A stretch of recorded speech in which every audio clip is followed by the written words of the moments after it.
Hello, everybody, and welcome to a very special episode of Real Takes. My name is Riley Granson.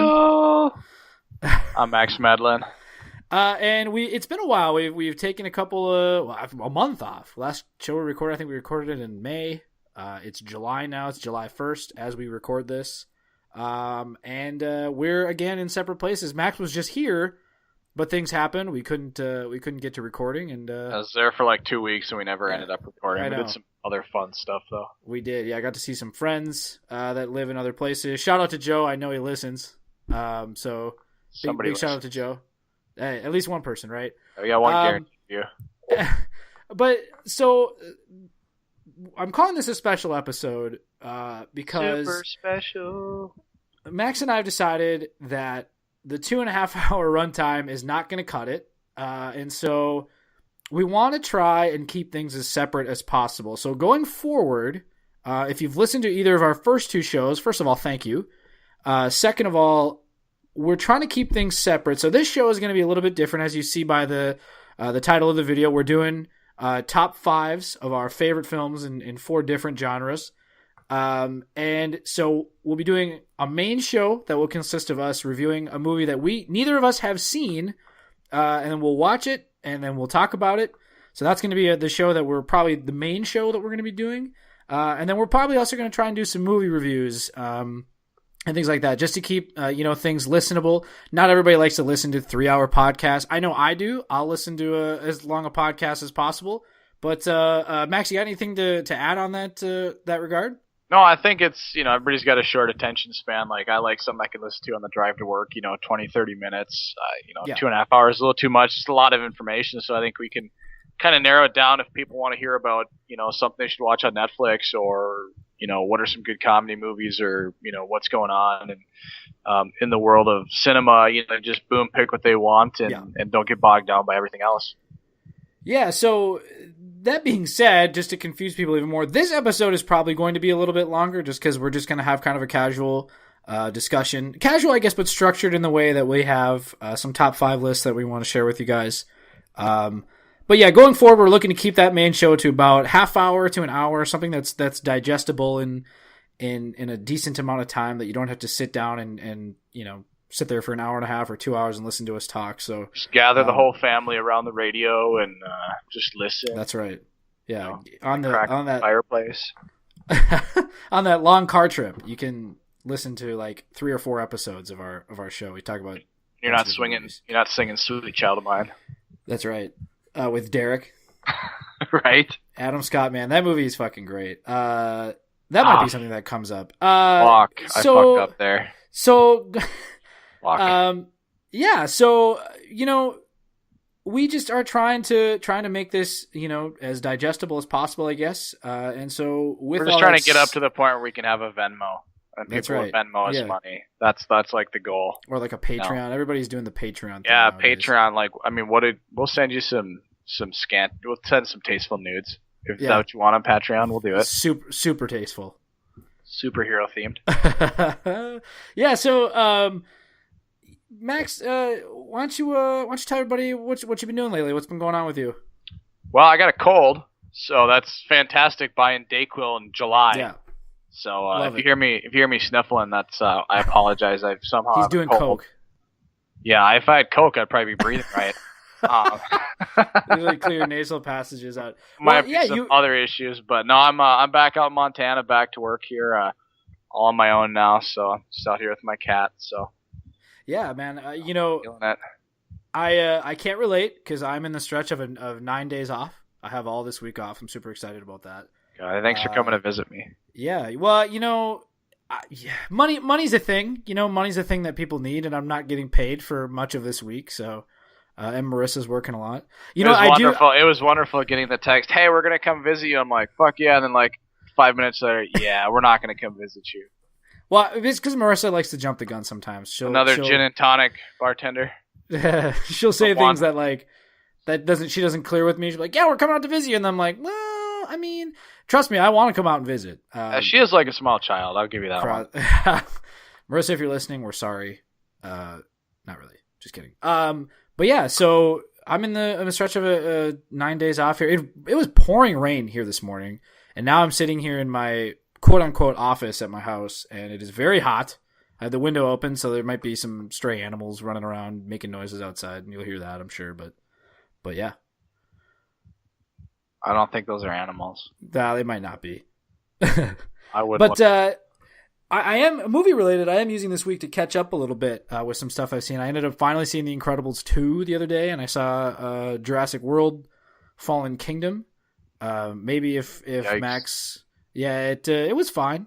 No, it wasn't. I mean, how many times are people gonna fuck with the dinosaurs? Right. Like, okay, yeah, first one was good, and then it's like, hey, we should bring him to America. Oh, great fucking idea. Yeah. Let's bring him over to America. Like, it's there's some genuine moments that I enjoyed. But other than that, humanity is that stupid though. We are. Well, you know what? Of a people.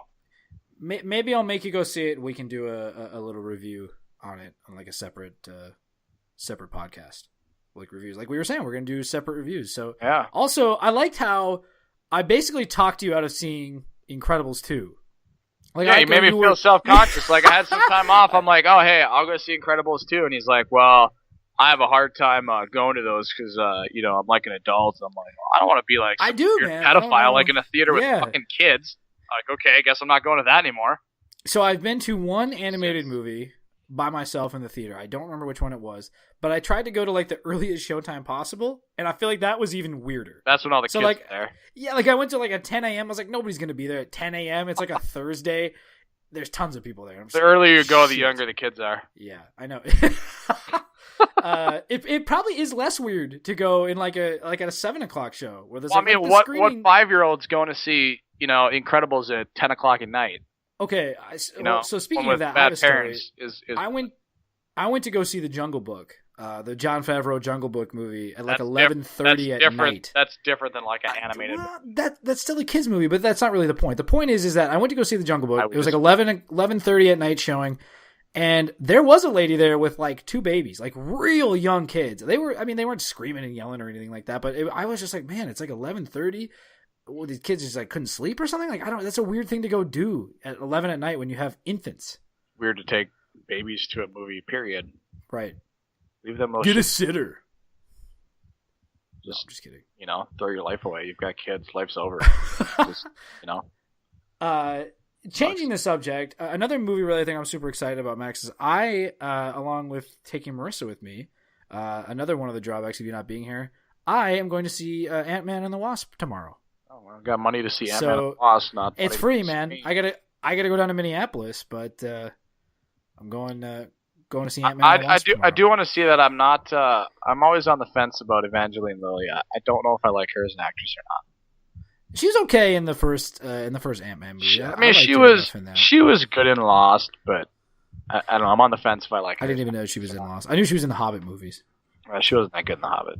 The Hobbit wasn't that good. Yeah, I don't even remember them. That's why I know I've seen them, but I can barely remember. The only thing I remember is like that scene with Smaug in the wherever that was good. Smaug was well done. In like the Scrooge McDuck looking like gold thing. Like, I don't know. Those movies are a disaster. I did like Smaug. I'm a huge Lord of the Rings fan, but I did not like the Hobbit movies. Yeah, but I'm going to see that tomorrow. The one thing I'm a little apprehensive about is I'm not really a big fan of 3D, but this screening is going to be in IMAX 3D. I know, right? That bugs me when people say, "Oh, it's only in 2D. It's 2D showing." No, it's not. It's anyway. That's a whole separate probably podcast. But yeah, it's in IMAX 3D, so I'm looking forward to that. I got a chance to go to a lot of advanced screenings last year. They're pretty fun. There's always like a dude in like a really nice suit wandering around with a flashlight, making sure nobody's like recording the movie. Which is always an interesting thing. You always feel like you're being watched the entire time you're watching the movie. But I'm looking forward to it. Record this shit. That's why you don't have cats. What? What do you mean? Get out of the way! You're trying to record. You're yelling at your cats right now, or what? No, I'm talking about trying to do a show. I'm talking about the dude in the theater shining this fucking flashlight at my eyes while I'm trying to film. Oh, fuck! Why? I'm confused. No, okay, I get it. Okay, I'm sorry. It's been a long day. The train has finally arrived at the station. We can always edit this out. We probably won't, though. Leave it in. Hashtag real. No filter. Hashtag shut the fuck up. All right. Well, without any further ado, why don't we do this top 5 list, Max? So my original idea is that I wanted to spend some time doing a top 10 favorite movies of all time list, a list that I have curated very carefully. And Max complained, said he didn't think he could come up with a top 10 list. I like to shoot from the hip, and I'm very indecisive. I am too, but not when it comes to movies. I'm very there's some things on these lists that I struggled with. There's a couple that I'm kind of sad that I left off. And so what we're gonna do here is we're gonna go down a list of our top 5 favorite, not necessarily the best. This is a subjective list. Although there is a couple instances on this list where I took in objectivity a little bit into account. But we're going to do comedy, animated movies, action films, and biopics. These are 4 really dense genres. Max, did you have a hard time coming up with your list at all, or how'd this process go for you? I didn't have animated was a little harder. I didn't have so much trouble making the list as what am I going to leave off? What is how my criteria worked, and so I basically just tried to stay true to like how I felt in the moment when I first watched the movie, not how it's aged or any of that. Just like when I first watched the movie, what was my reaction to it, and that kind of stuff. And we didn't share our lists with each other beforehand, so any reactions that you see, Riley's just going to be a dick and be like, "Well, I don't know." I'm not going to be a dick, man. You know what? I told Max, I said to you, and this is true, I said to you, define the movie how you define the movie. If you define it as action, you define it as biopic. There's more than one genre a lot of times with movies. Titanic is number 1 in every category. Never See? number 1. Wow, already it's starting. Never number 1. I can challenge you. I'm allowed to challenge you. Not Titanic. Can't challenge Titanic. I can challenge Titanic a lot. So yeah, why don't we get started then? We're just going to run go trade one apiece here, starting with our number 5s, and then we decided. I think we'll just kind of let it flow naturally, I think. If something's higher up on my list or higher up on his list, we'll save it to talk about it a little later. But do you want to start with honorable mentions on the comedy list, Max, or do you want to get to those a little later? Let's go 5, 4, 3, 2, honorable mentions, and number 1. Okay. So why don't you go ahead and get us started? All right, I'll kick it off for comedy here. And this was tough for me because I really like comedies when I'm just trying to relax and just want to watch a movie and eat and whatever. And I usually pick comedies so I don't have to invest too much mental effort into it. So this was tough because I love comedies. Number 5, I'm going to go with Superbad. Okay, not on my list. It's on my honorable mentions. I love Superbad. It's just one of those movies I can always watch it. It's just always funny. One of Jonah Hill's first great movies. It's really one of his first in general, I think. Yeah, Michael Cera's really good, and I just really liked it. Yeah, I saw this in the theater with my dad when it came out. I mean, we were probably 15. Awkward. 15 or 16. I mean, I was 16 years old though. The movie came out in 2007. It's not like it came out, it's not like I was 13 years old when I went to see it. And a movie I almost put on my list is probably the first R-rated movie I ever saw in theaters was Little Miss Sunshine. So spoiler, that is not on my list, but just a little. I was going to say that's a weird pick for top comedies, but no, Superbad is very much kind of the shades of Animal House for our generation. I mean, I think Superbad was really the first kind of high school party movie that I remember seeing. Right around those high school times, so it's a little bit nostalgic for me with that. That's funny. A good Fogel, call though. Fogel, yeah, McLovin, McLovin's great. Seth Rogen and Bill Hader are super underrated in that movie. They're so funny. They're so funny. Bill Hader is so funny in everything that he does, and they're excellent in that movie. And there's that great scene. The fastest kid alive. Fastest kid in the world. There's the great scene in the bar where they take the road beers. I mean, I think for moviegoers our age, I think it's an iconic movie in that regard. I just don't hold it as high esteem as some of the other comedies I have on my list. What do you got at number 5 then? What do you got? My number 5 is Dazed and Confused. So this was a movie I know that we had talked about. You texted me specifically about this movie. That was tough because for me, I don't see that movie as it obviously is funny. I don't know. I have a hard time seeing it as because it wasn't laugh out loud funny the whole time. No. it was like a funny, chuckle, good movie. It's a really good movie, but I really struggled with whether that was like in a comedy or if it's like coming of age or you know what I mean. Yeah, I 100%. No, I totally get that. And much like it's kind of funny that Superbad is your number 5 because these two films have a lot in common, right? Like they kind of have that generational appeal. Yeah, McConaughey in a great role. Ben Affleck is in this movie. Ben Affleck is a great he is great in this role. And then you see a lot of like really like Adam Goldberg is in this film as one of the kind of nerds or whatever. And Jason London, who plays kind of the main guy. If you've seen Out Cold, you know who Jason London is. So Out Cold's a little bit of a early 2000s comedy callback.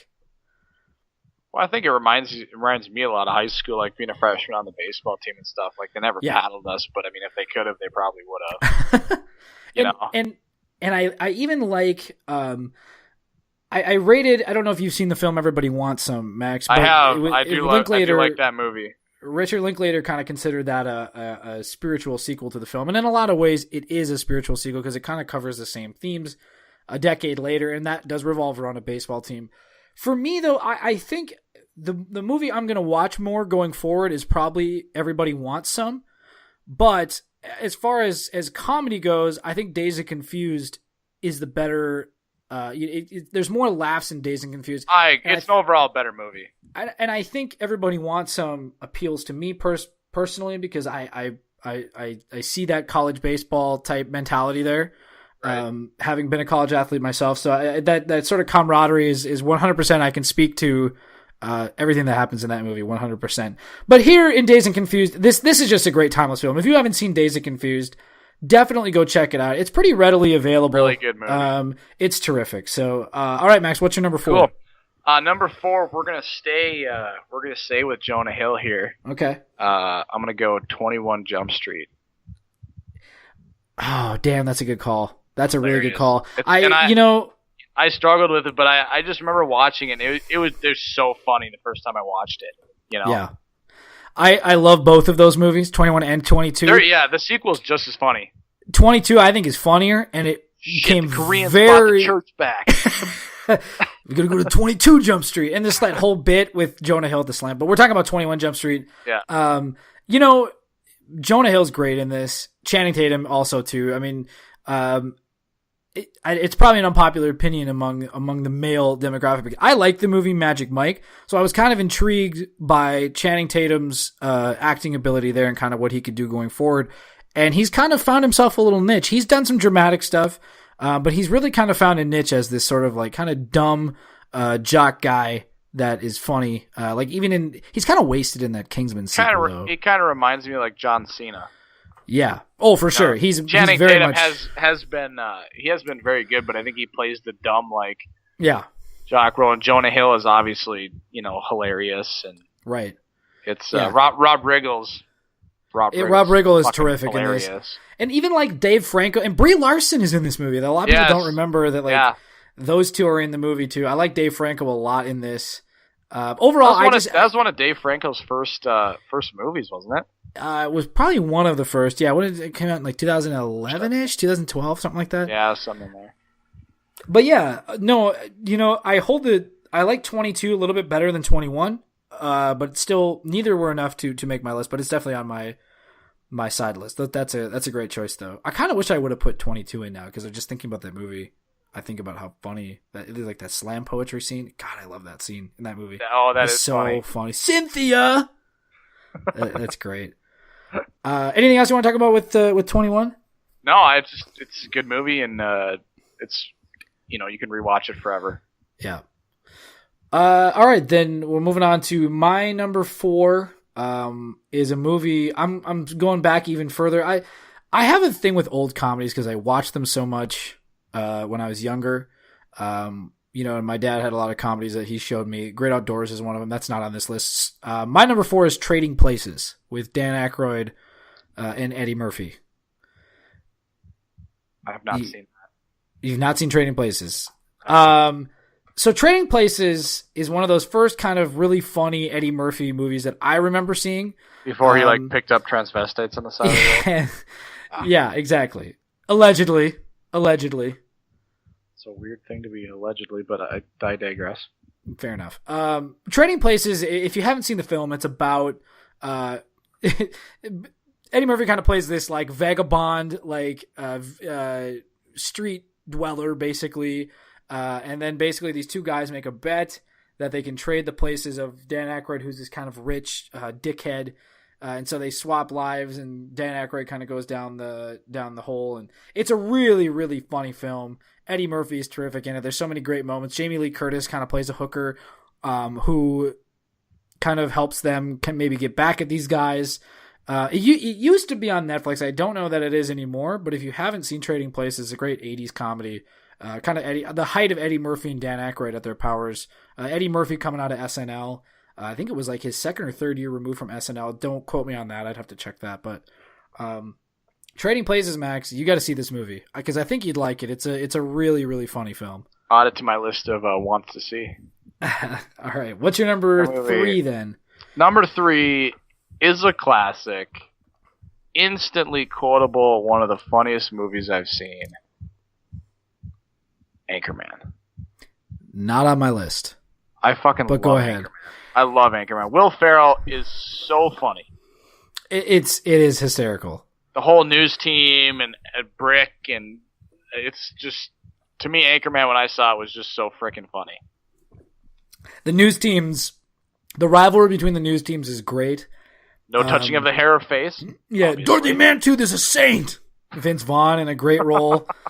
Yeah, that is by far one of the most quotable comedies. I didn't put it on my list.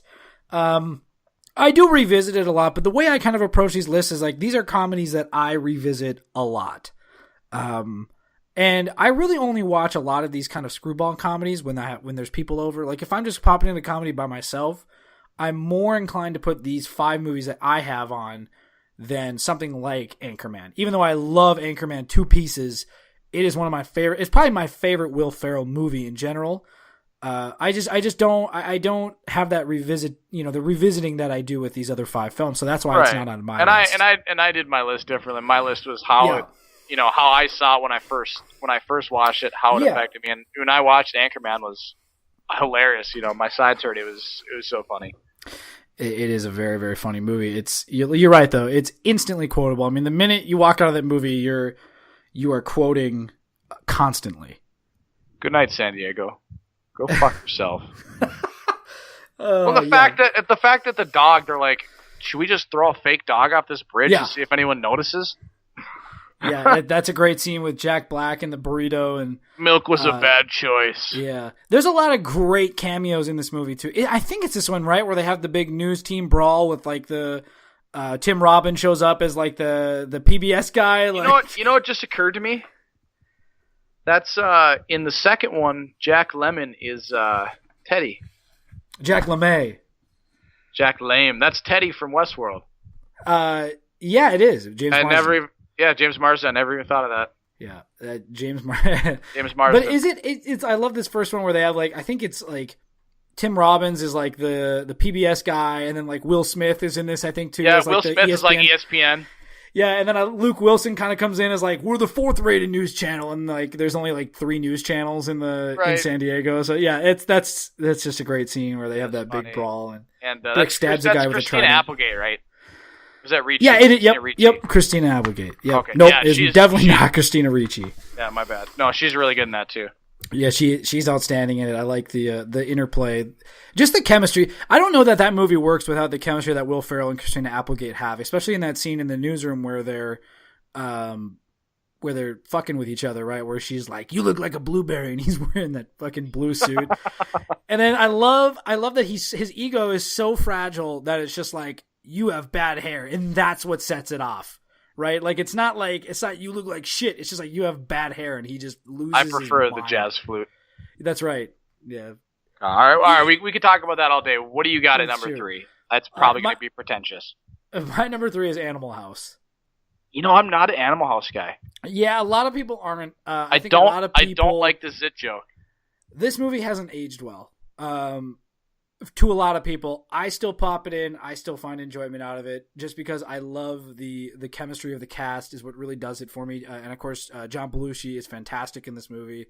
The zit joke is, I don't know, it's a weird thing to be mad about, but it's gross. I think it hasn't resonated with a lot of people because there are a couple of scenes in this movie that could come off as a little I don't know what the word I'm looking for is, but it comes off as a little I'm offended. Yeah, I mean, like the scene where the devil and the angel pop up on Pinto's shoulders, and the girl's passed out, and it turns out she's 15. So I think there's a lot of that, especially in the Me Too era. This is a movie that hasn't aged well, but I look at the movie as a whole. The toga scene is fantastic. Yeah, toga's classic. Otis and the Knights are there. And then one of the most underrated scenes in this movie that I love is when Bluto, of course, which is John Belushi, is walking up the stairs and the guy is playing the guitar, and he's playing just an obnoxious song, like 60s peace song, and he just grabs the guitar and fucking smashes it against the wall. I love that scene. And then he just goes, "Sorry." That's all he says. The end is great. The whole movie, I love the whole thing with college. The guy who plays Dean Wormer is fantastic. I can't think of his name. Oh yeah, right now. Yeah, I know what you're talking about. But the movie as a whole, I go back to it so much. If it's on TV, I will literally stop and finish it. That's not Donald Sutherland, is it? Donald Sutherland's the teacher. Yeah. That's right. That's right. What's his name? Smokes weed with his. Yeah, even that stuff is great too. Like the school stuff, the double secret probation, and the horse. They bring the horse into his office, and that's right. And they got to cut the horse's legs off to get it. John Vernon. John Vernon. Yeah, it just has so many great classic moments, and it's like one of Kevin Bacon's first movies. You can't believe that he pops up in it when you rewatch it. So a lot of those guys didn't have great careers afterwards, but there's just so many funny moments in that film that I watch it all the time. So I love Animal House. Right. All right, for my number 2 here, I think you're gonna be pleased because I'm throwing it back a little bit. This when I was late to the game and watching this. I only saw this for the first time. I don't know, maybe 10 years ago, but it was so funny. You could not make a movie like this today. You could not. From one of the funniest directors ever, Mel Brooks. Yep. You know what I'm gonna say. I know exactly where you're going. Blazing Saddles. It's not on my list. It is one of the best comedies. It's so funny. Ever. I have not seen it in years. So that's kind of why I didn't put it on my list. I think if I had seen it more, I probably would have it on there somewhere. It is on my honorable mentions. I did write it down on honorable mentions, along with another movie that I think had I seen it more, I would have put it on. But yeah, man, these old 70s, 80s comedies are so great because you're right. It's much in the vein of Animal House. You can't get away with a lot of this stuff anymore. Oh, no way. Which is good and bad, though. I mean, I think when you look at the overall... I agree. I think people forget, though, with time. People forget how funny Gene Wilder is. He's fantastic. Yeah.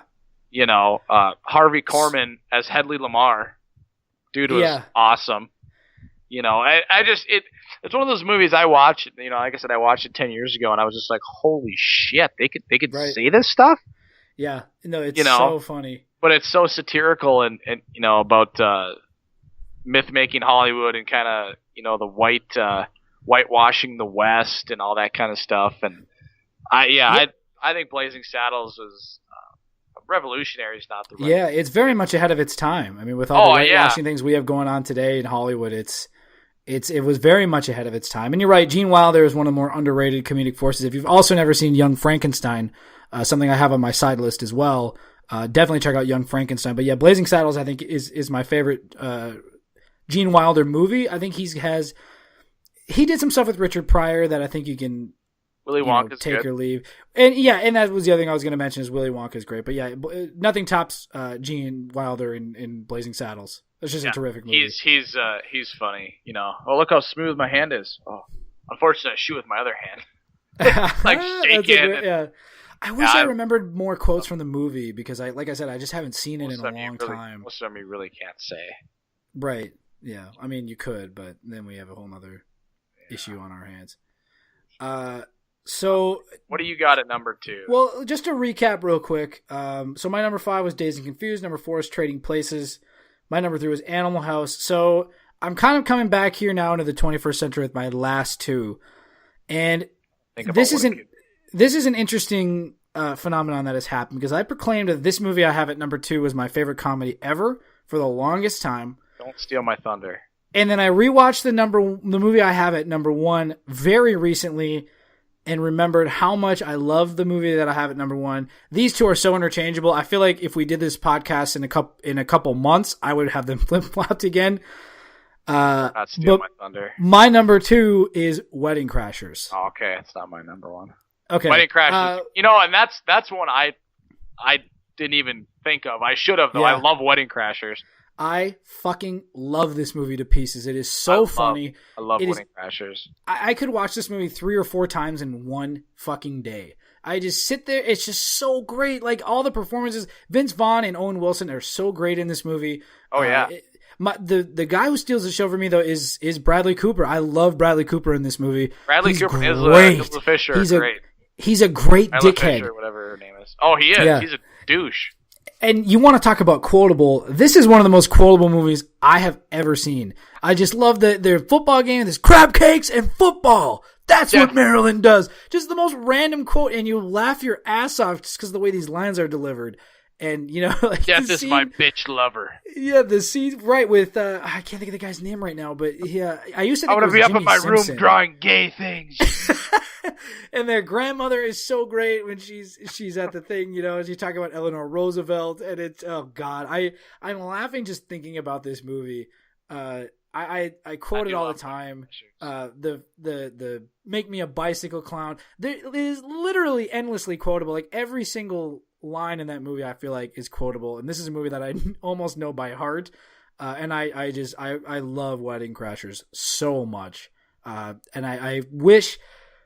I don't know that I wish they would do a sequel, but I would like to see something else happen in this universe. I think it'd be interesting to see what they would do with it going forward. That being said, I'm glad they haven't, because I think this is so perfect as a standalone. I agree. I think it's good on its own. It's very funny. All right, is it time? Okay, I'll go through my honorable. What? Okay. I'll go through my honorable mentions quick. We won't spend a lot of time, but I'll kind of boom, boom, boom. Then I'll go to my number 1. Honorable mentions, I picked 5 of them, actually 6, because I realized I couldn't leave out this first one. Any of the early Adam Sandler movies. Yep. Happy Gilmore, Billy Madison, all funny. Just had to go in there. Sneaking into my honorable mentions, Super Troopers. I think that stood the test of time. It's a really funny movie. The critics are all idiots. Deadpool. Deadpool's obviously hilarious. Sure. I just didn't quite think it cracked the top. There's just so many contenders, but Ryan Reynolds is hilarious. A little bit of a dark horse here. A lot of people might not remember, but I remember watching it. It was really funny. Meet the Parents. Yep. Great movie. De Niro and Stiller are fantastic. That was on TV. That was on TV. Was that when you were here? So you were watching it. Yeah.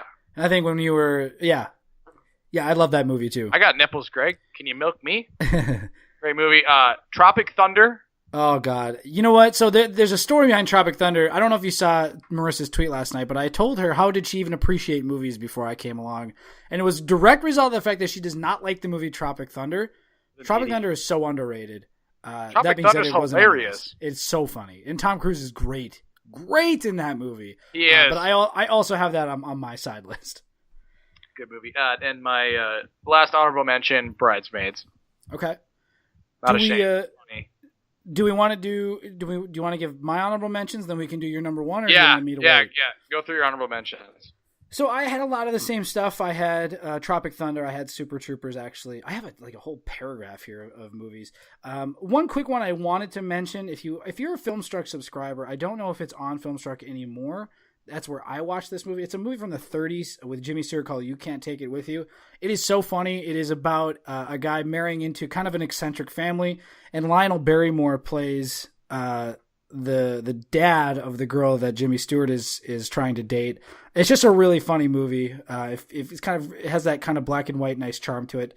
That's the only old movie I have on my list. There are others that I would have put on there. American Pie is one I had on my side list. Airplane is another one that I have. It's not one of my lists.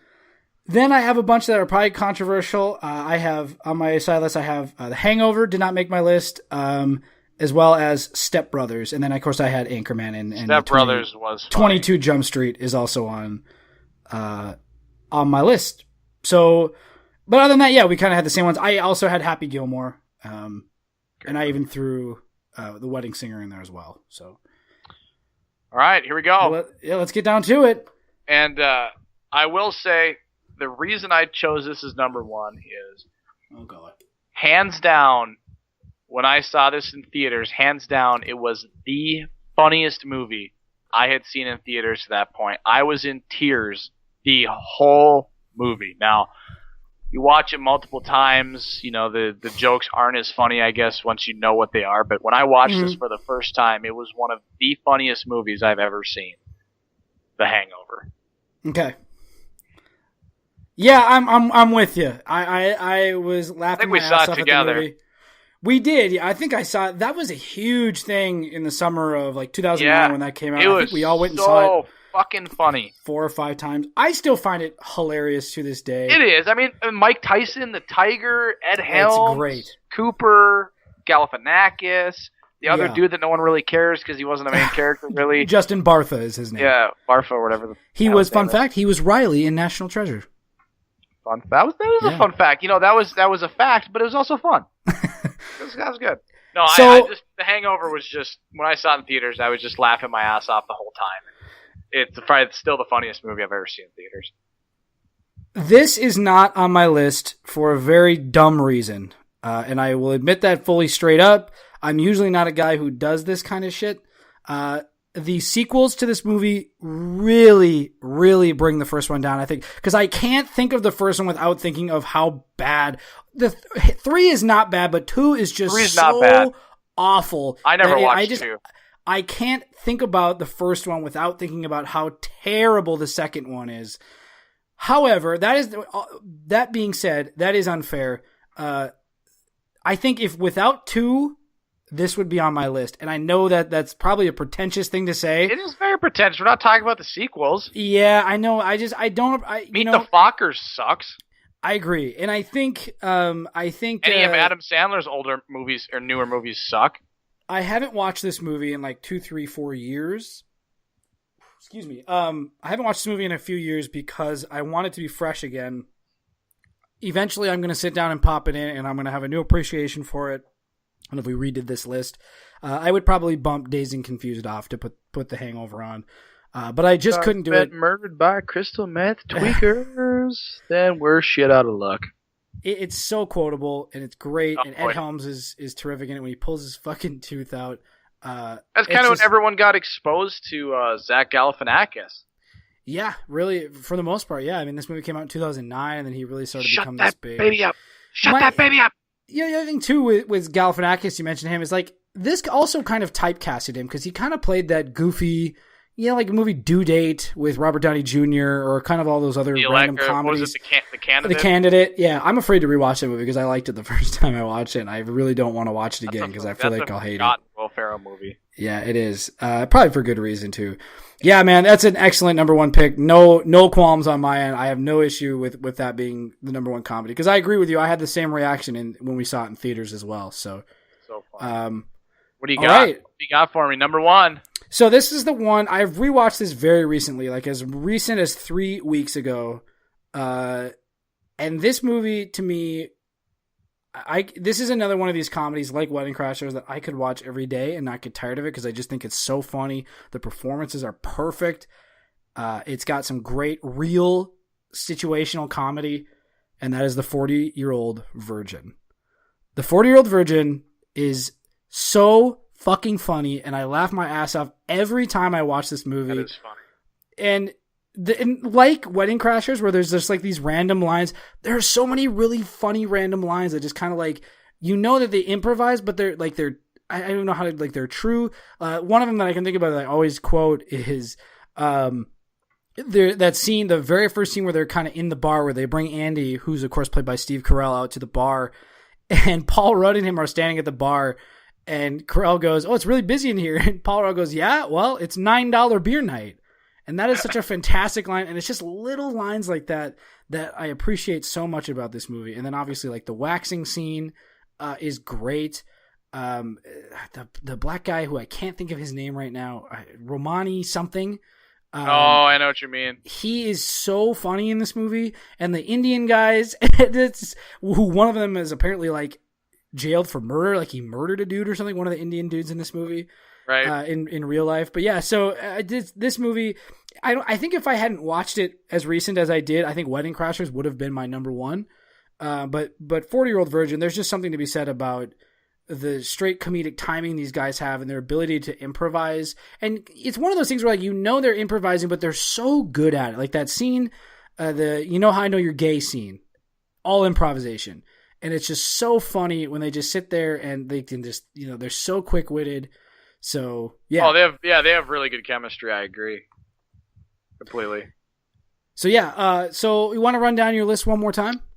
Yeah. So for me, comedy at number 5, I had Superbad. 4, I had 21 Jump Street. 3, I had Anchorman. Number 2, I had Blazing Saddles, and number 1, I had The Hangover. There's a couple movies, a couple comedies I haven't seen yet that I do want to see. Dr. Strangelove. Yep. I've watched parts of Airplane. I've never seen it all the way through. I want to see Airplane. Dr. Strangelove is such a good call. I thought the Holy Grail. I should have fucking put that on my list. I thought the Holy Grail was Monty Python's only funny movie, but apparently Monty Python: The Life of Brian is also hilarious, and that many people consider it better than the Holy Grail. So I need to watch that. Also, Holy Grail is something that probably should have snuck into one of our lists because that's a classic. That's an all-time classic. I'm not a huge Monty Python fan. I do think that movie is funny. It's funny. But yeah, I don't hold it in as high esteem as a lot of comedy fans do. But you're right. Monty Python stuff should be probably considered some of the all-time great stuff. So. And then the last one I want to see, this is Spinal Tap. Yeah, that's a really, really funny movie. My thing with that though is that I just can't really get into it as much anymore because to me that's a one-time comedy. I don't know that I'd find that funny. I don't know. I should revisit it. A couple that I haven't seen are mostly just like classic ones. Like for example, some of the Charlie Chaplin stuff I've heard really good things about. Obviously, I mean he was kind of a Hollywood icon. He's an icon. Yeah. One other couple of kind of older ones that I did want to mention that I forgot to mention that I noticed on my honorable mention list. The great 50s comedy Some Like It Hot with Jack Lemmon. I can't remember who the other actor's name is, but it's also with Marilyn Monroe, which is Some Like It Hot is number 1 on AFI's top 100 comedies. The Graduate is another one I wanted to put on the list and didn't. Yeah. Graduate I think is too much. I think there's a little more drama in The Graduate than comedy, so that's kind of why I didn't put it on there. And then the other one that I had on here that I wanted to mention was Big, the Tom Hanks movie with Robert Loggia. I haven't seen it. It's terrific. So perfect. All right, so the next genre we're going to be tackling. Action. I'll start this one off. I had a hard time coming up with honorable mentions for this. We'll get to that. I did. Because there are some things that I didn't consider action that I wanted to put on the list but didn't. And there are some things on here that you probably wouldn't consider action, but I do. And one in particular, I'm maybe two. I'm not 100% on that. But I will start this one off with action. My number 5 is a movie that I saw when I was young, and I have very fond memories of it. It's not the best movie ever. It's certainly not. It probably wouldn't make a list of like the top 5 action movies of all time. I just have a special connection with it, and so I couldn't leave it off, and that is Speed, with Keanu Reeves and Sandra Bullock. No idea. This is perfect 90s action because it's literally Keanu Reeves on a fucking bus that cannot slow down because Dennis Hopper has rigged this bus that if it goes below, I think it's like 60 miles an hour, it blows up. You can't have a better cheesy comedy plot, action comedy plot. It's not even really a comedy. It takes itself fairly seriously, but you can't have a better 90s action plot than that of Speed. Sounds like either a Nicolas Cage movie or a pre-John Wick Keanu Reeves movie. I would say that this. Well, it is a pre-John Wick Keanu Reeves movie that came out in like 1994. I know. I'm just saying, like when he was in all this shit. Well, and it's very much in the vein of you're right, like something that Nicolas Cage would go straight to DVD with today. I think the reason this movie works, though, is because Keanu Reeves and Sandra Bullock have really great chemistry together. Jeff Daniels is in this movie as well. He plays Keanu Reeves' partner. And it's just a really well-done action movie. The action scenes are great. And I just hold it very near and dear to my heart as a movie that I watched a lot when I was a kid. The sequel is a movie that should be never seen by anybody, but also at the same time, it's a so bad it's good type watch. So that's my number 5. My number 5 is Speed. I'm going to go a little different direction here, and I think it's important to note that two things. A, the sequels had no bearing on my list here, and for action, my criteria was, for the most part, was just I want to go see an action movie. I want action. I want flying by the seat of my pants, that kind of thing. Coming in at number 5, the best of the franchise, Pirates of the Caribbean, Curse of the Black Pearl. The first one. That's the first one. The first right? one, yeah. Okay. Yeah. Not a fan, but go ahead. I think it's a good movie. You got pirates, you got all these special effects. There's a decent storyline there. You got, what's her name? Shoplifter. Winona Ryder. Yep. No. No, it's not. It's Keira Knightley, isn't it? Yeah, Keira Knightley. You are right. They look the same. Whatever. Yeah. Not really, but yeah. I mean, whatever. I'll give it to you. One's a criminal. Anyway, I like Pirates of the Caribbean. Johnny Depp, I thought was really good as Jack Sparrow, and his shtick hadn't worn thin by that point. I don't think so. It's still entertaining, and I just thought it was a really enjoyable action movie. There's all kinds of fights going on at sea and people turning into skeletons and stuff. And no, I really enjoyed Pirates of the Caribbean, the first one. The other ones, take or leave it. But first one I thought was good. No way Johnny Depp should have got an Oscar nomination for that movie. But okay. Yeah, he got an Oscar nomination? Yeah. For Best Actor? Mm-hmm. Horrible call. It must have been a shitty year. I mean, he was good. He was good in it, but he's fine in it. He's the same thing he always is in all of his movies. But that again, that's another conversation. Yeah. All right, what do you got number 4? So my number 4 is, again, now I'm going the opposite of the way I did with The Hangover, because I don't like the sequel to this movie as much as I like the first one, even though the director of this film wants you to look at it as one big story, and there are parts of the second one that I like a lot. But what I have at number 4 is Kill Bill Volume 1. Yep. The action scenes in this movie are so great. The sword fighting is fantastic. And the best part of this movie is a scene near the end of the film with Lucy Liu and Uma Thurman as the bride, and the showdown at the House of Blue Leaves is just such great filmmaking. Weird fucking movie. So stylistic. Yeah, but it's so good. Like, it's classic Tarantino. It is. And it's it is good. I agree. I love this movie to pieces. I think it's one of Tarantino's best. It's certainly probably in my top 5 Tarantino. Again, he's only made 9 films, but still, I mean, it's definitely upper echelon Tarantino. The second one I just don't hold as in high regards, because I think the beginning of it is just okay, and then I think the stuff at the end with her and Bill, where they finally come to the climax, is good too. I almost put them on here as one movie. I know you probably would have rolled your eyes at that, so I didn't do that. But my number 4 is Kill Bill Volume 1, just because it's such a great, stylistic, really fun action film that's a nod to a lot of the great martial arts movies. Good choice. My number 4 pick, and this is purely, I mean, when I first saw this as a kid, this was pure, holy shit, hang on to your seat adrenaline. Mm-hmm. And it's unfortunate what they've done to it. Riley has seen an iteration of it recently. Mm-hmm. Number 4, it's got to be Jurassic Park. Sure. Not on my list. When you saw that as a kid, when that fucking T-Rex came down, was like flipping the car, and Jeff Goldblum's water was rippling, you're like, holy shit. Like, as a kid, that freaked me out. Like, I was straight up scared of dinosaurs. I mean, it's probably like a normal reaction. Dinosaurs are really scary, as all the other movies show. But, when I saw Jurassic Park as a kid, I was like, oh my, these velociraptors? Like, the scene with the velociraptors? Like, are you kidding me? That was straight up, Samuel L. Jackson straight up got 8. Yeah, and then the raptor scene in the kitchen is so good too. It's so suspenseful. The movie does what the rest of the Jurassic franchise has not done, and that they do a really good job of building that tension. Like, you feel that kind of dread in the air when in that scene with the raptors there in the kitchen. Yeah, You're scared.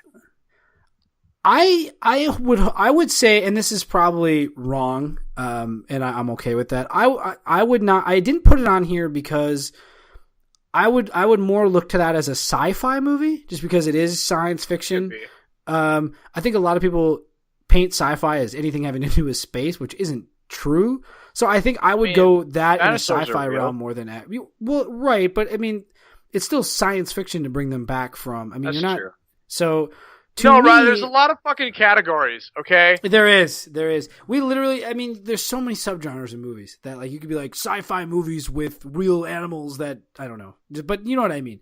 But no, right. I feel you. This is a great choice. I love Jurassic Park. It's an all-time Spielberg movie for me.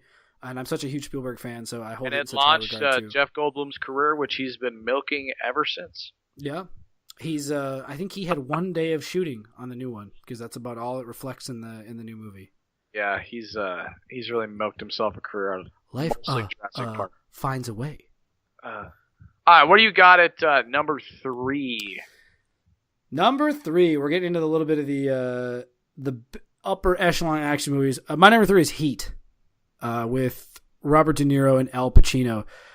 I would have more to say about this movie, but I haven't seen it in a really long time, and I know I still like it. It's not a matter of it aging well or anything.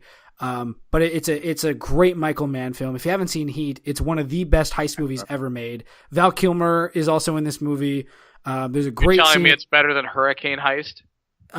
No, it's not actually. Hurricane Heist is my number 1. Way to ruin that for everybody, Max.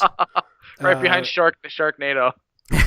If you haven't seen the Hurricane Heist, though, have a few beers and watch that movie with some friends, and then listen to the How Did This Get Made podcast with where they talk about Hurricane Heist. It's a great little Saturday night for you, or Friday night, or whatever night you feel like doing it. Give our friends over at the How Did It Get Made podcast a shout. Our friends, yeah, good friends with them. I know Paul Scheer personally. No, but yeah, Heat is such a fantastic film.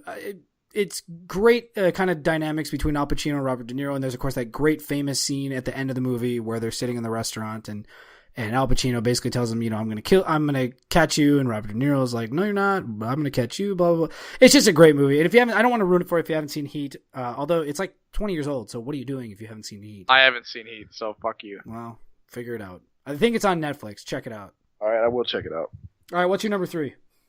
Number 3, featuring a fantastic performance. He's my Batman. Okay. The Dark Knight. That's my number 2. So let's talk about it since that's my very next one. Dark Knight is my number 2. Even though I like Batman Begins more. You know what? I was just gonna say I think overall I like Batman Begins more, but The Dark Knight, you got the Joker. There's all kinds of stuff going. He's a real villain. There's just constant action. Christian Bale's great. Well, and that's the thing. Oh, I'm sorry. Go ahead. No, I was just going to say that, Christian Bale's great as Batman, and he really comes into that role there. And with The Dark Knight, there's just so much going on. And I think the trilogy, in order of best, goes 1, 2, 3. I agree with you 100%. And Batman Begins, to me, I consider The Dark Knight more of an action film because, like you just said, there is more action in it. There's more going on. The Joker is constantly involved in some shit blowing up. Harvey Dent. Or he's putting pencils through people's heads. I mean, like, and it's just such a great performance by Heath Ledger. This is one of the all-time great films. I think in the long run, even though it's such a weird thing, I feel like, because like we're on the same page, and I know we know people that are on the same page as us. I think in the end, The Dark Knight is always going to be ranked higher on lists for me, even though I like Batman Begins more, because I just appreciate what Nolan does with The Dark Knight.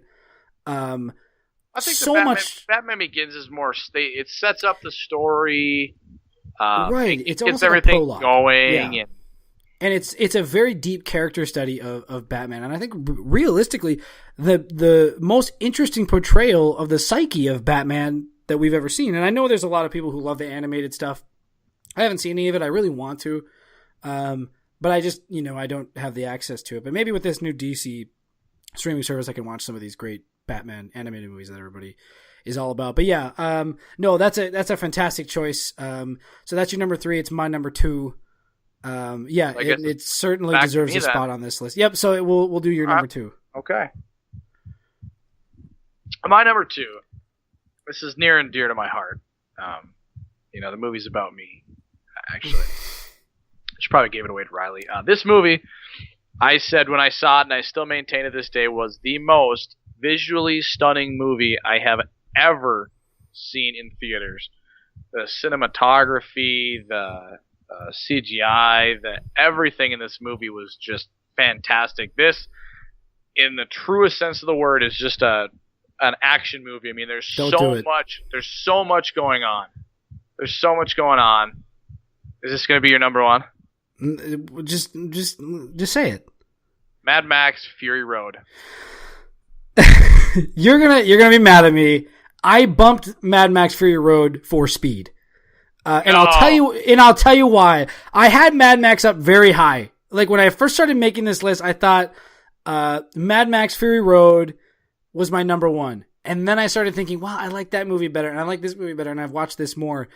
And eventually it just ended up off my list.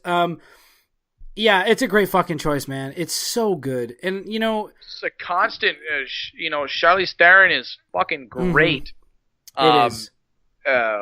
What's his name? Tom Hardy is fantastic, and there's just so much action. It's just like constant boom, boom, it's boom. Nonstop. I don't know why I thought you were going Titanic. I don't know why I thought that, because you had that shit-eating grin on your face, and you just, I hate that movie, and that's where I thought you were going. And I thought I was going to push back hard, because that is not an action movie. There'd be a lot of action when the thing sank.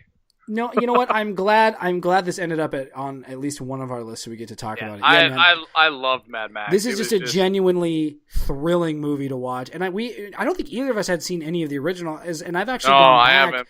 Because of Fury Road, I actually went back and watched the first Mad Max, which is also a great movie and probably worthy of a spot on this list as well. But yeah, man, Mad Max Fury Road, that's a great fucking choice, dude. I love that movie so much. I want to rewatch it now. I should buy the 4K. I heard the 4K. Yeah, you need. In 4K. Yeah, it's a great movie. Yeah, love it. All right, well, I guess you go through your honorable mentions. Yeah, so then we'll go number 1. We'll recap the list real quick. I have Speed at 5, Kill Bill Volume 1 at 4, Heat at 3, and The Dark Knight at number 2. Honorable mentions, I have Captain America the Winter Soldier on there, which is my favorite MCU movie. I stayed away from those just because I figured those would have like their own superhero type genre. No, I feel that is a good action movie, though. I 100% agree with you, because if it wasn't a separate genre, Winter Soldier would be on my list for sure. It probably would bump off Speed. That's a good movie. I had Terminator 2 is on my list as well. Aliens. I have Die Hard, which I know a lot of people. There's a pun intended. There's a lot of Die Hard fans who think that movie is like one of the best ever made. I think it's fine. I enjoy it. I have the Bourne series. Great choice. Great. I was really debating putting that on there. Great series. I don't like Supremacy as much as I like Identity and Ultimatum. I think Ultimatum's the best of the 3. And then incredibly underrated series. Yeah, you got to count the most recent one, that Jason Bourne, which was kind of boring. But was that good? It's okay. It's kind of boring. And Matt Damon, I swear to God, has like two pages of dialogue throughout the entire movie. The other thing I did also, I did put another couple more MCU movies on here. I have the Avengers. I have Avengers Infinity War, and I also have Guardians of the Galaxy Volume 1. But other than that, man, I have this. As much as I'm not really a huge fan of action, I have a lot of honorable mentions. Aliens is on my list. How many honorable mentions you got? I thought we got 5. I went with way more than that. I have 2 more. All the rules. I also have Casino Royale, and Gladiator is on my honorable mentions. Yeah, well. Gladiator is good. Maximus Decimus Meridius. Yeah. So then my number 1, is that what we're doing? No, I get to go through my honorable mentions first. Oh, yeah, okay, go ahead. You're going to roll your eyes at this. Okay. My first honorable mention, but at the age we watched it, in theaters, fucking action-packed. Mm-hmm. The Fast and the Furious. Yeah. Doesn't need to have a plot. Doesn't need to have a storyline. There was action in that movie. Which one? Are you talking about the first one? The original one. The first one is fine. It's just the rest of them that I have a problem with. I agree. I agree. Yeah. But the first one was like action-packed, Vin Diesel, Paul Walker, everybody like action-packed, Fast and Furious. Baby Driver, I think that could go a couple different genres, but really good movie. There's a lot of action in there. Probably could go to a couple of the others, but threw it in there. Again, I have a copy of that if you want it. I rewatched it after I bought it, and I really did not like it the second time I watched it. Really? It soured for me. I don't know what it was, but yeah. Anyway, go ahead. I'll have to check that out. Again, just purely action-wise, 300. Yeah, it's a movie I don't care for, and I don't get it. I've only watched it once. I've only watched it once, but when I watched, it was constant like, this is Sparta, fuck you, Gerald Butler's just a terrible actor, but Den of Thieves, man, it's not that bad. Yeah. Again, this movie also could have gone a number of different ways. This maybe was more of a thriller or whatever, but another honorable mention, I put The Hurt Locker. Yep. No, that's valid. It's an action movie. I mean, kind of. I struggle with putting war movies on because, like, I feel like war definitely is its own genre. So I agree. Because like otherwise, like Saving Private Ryan, Apocalypse Now, those would have been on here for sure. Black Hawk Down. I think that's something we'll have to cover in another episode with separate genre. War for sure is another one that. Yep. Yeah, and then I guess I kind of broke my own understanding because I put Spider-Man: Homecoming down. Okay. Yeah, that's a fantastic movie. I love that movie. The best iteration of Spider-Man we have. Tom Holland's great. Yeah, he's fantastic. All right, is that all you got then? Yeah, those are my honorable mentions. I thought we were sticking to 5, so. Action is just too broad of a genre for me to. Everything's an action movie, Yeah, it is, and that's kind of the thing that I'm. And my number one, I teetered a little bit on. It's an iconic movie from my favorite director. It's a movie that I don't know how you feel about it. I don't know that we've ever talked about it. But it's just one of the most fun movies. I usually try to watch it once a year. I haven't seen it in a while. I'd like to pop it in. Maybe I'll pop it in tonight when I go to bed. And my number one is Raiders of the Lost Ark. Ooh, that's a good choice. I absolutely love this movie. Indiana Jones, and I don't even think it's the best Indiana Jones movie, but the reason because I think Last Crusade is the best one.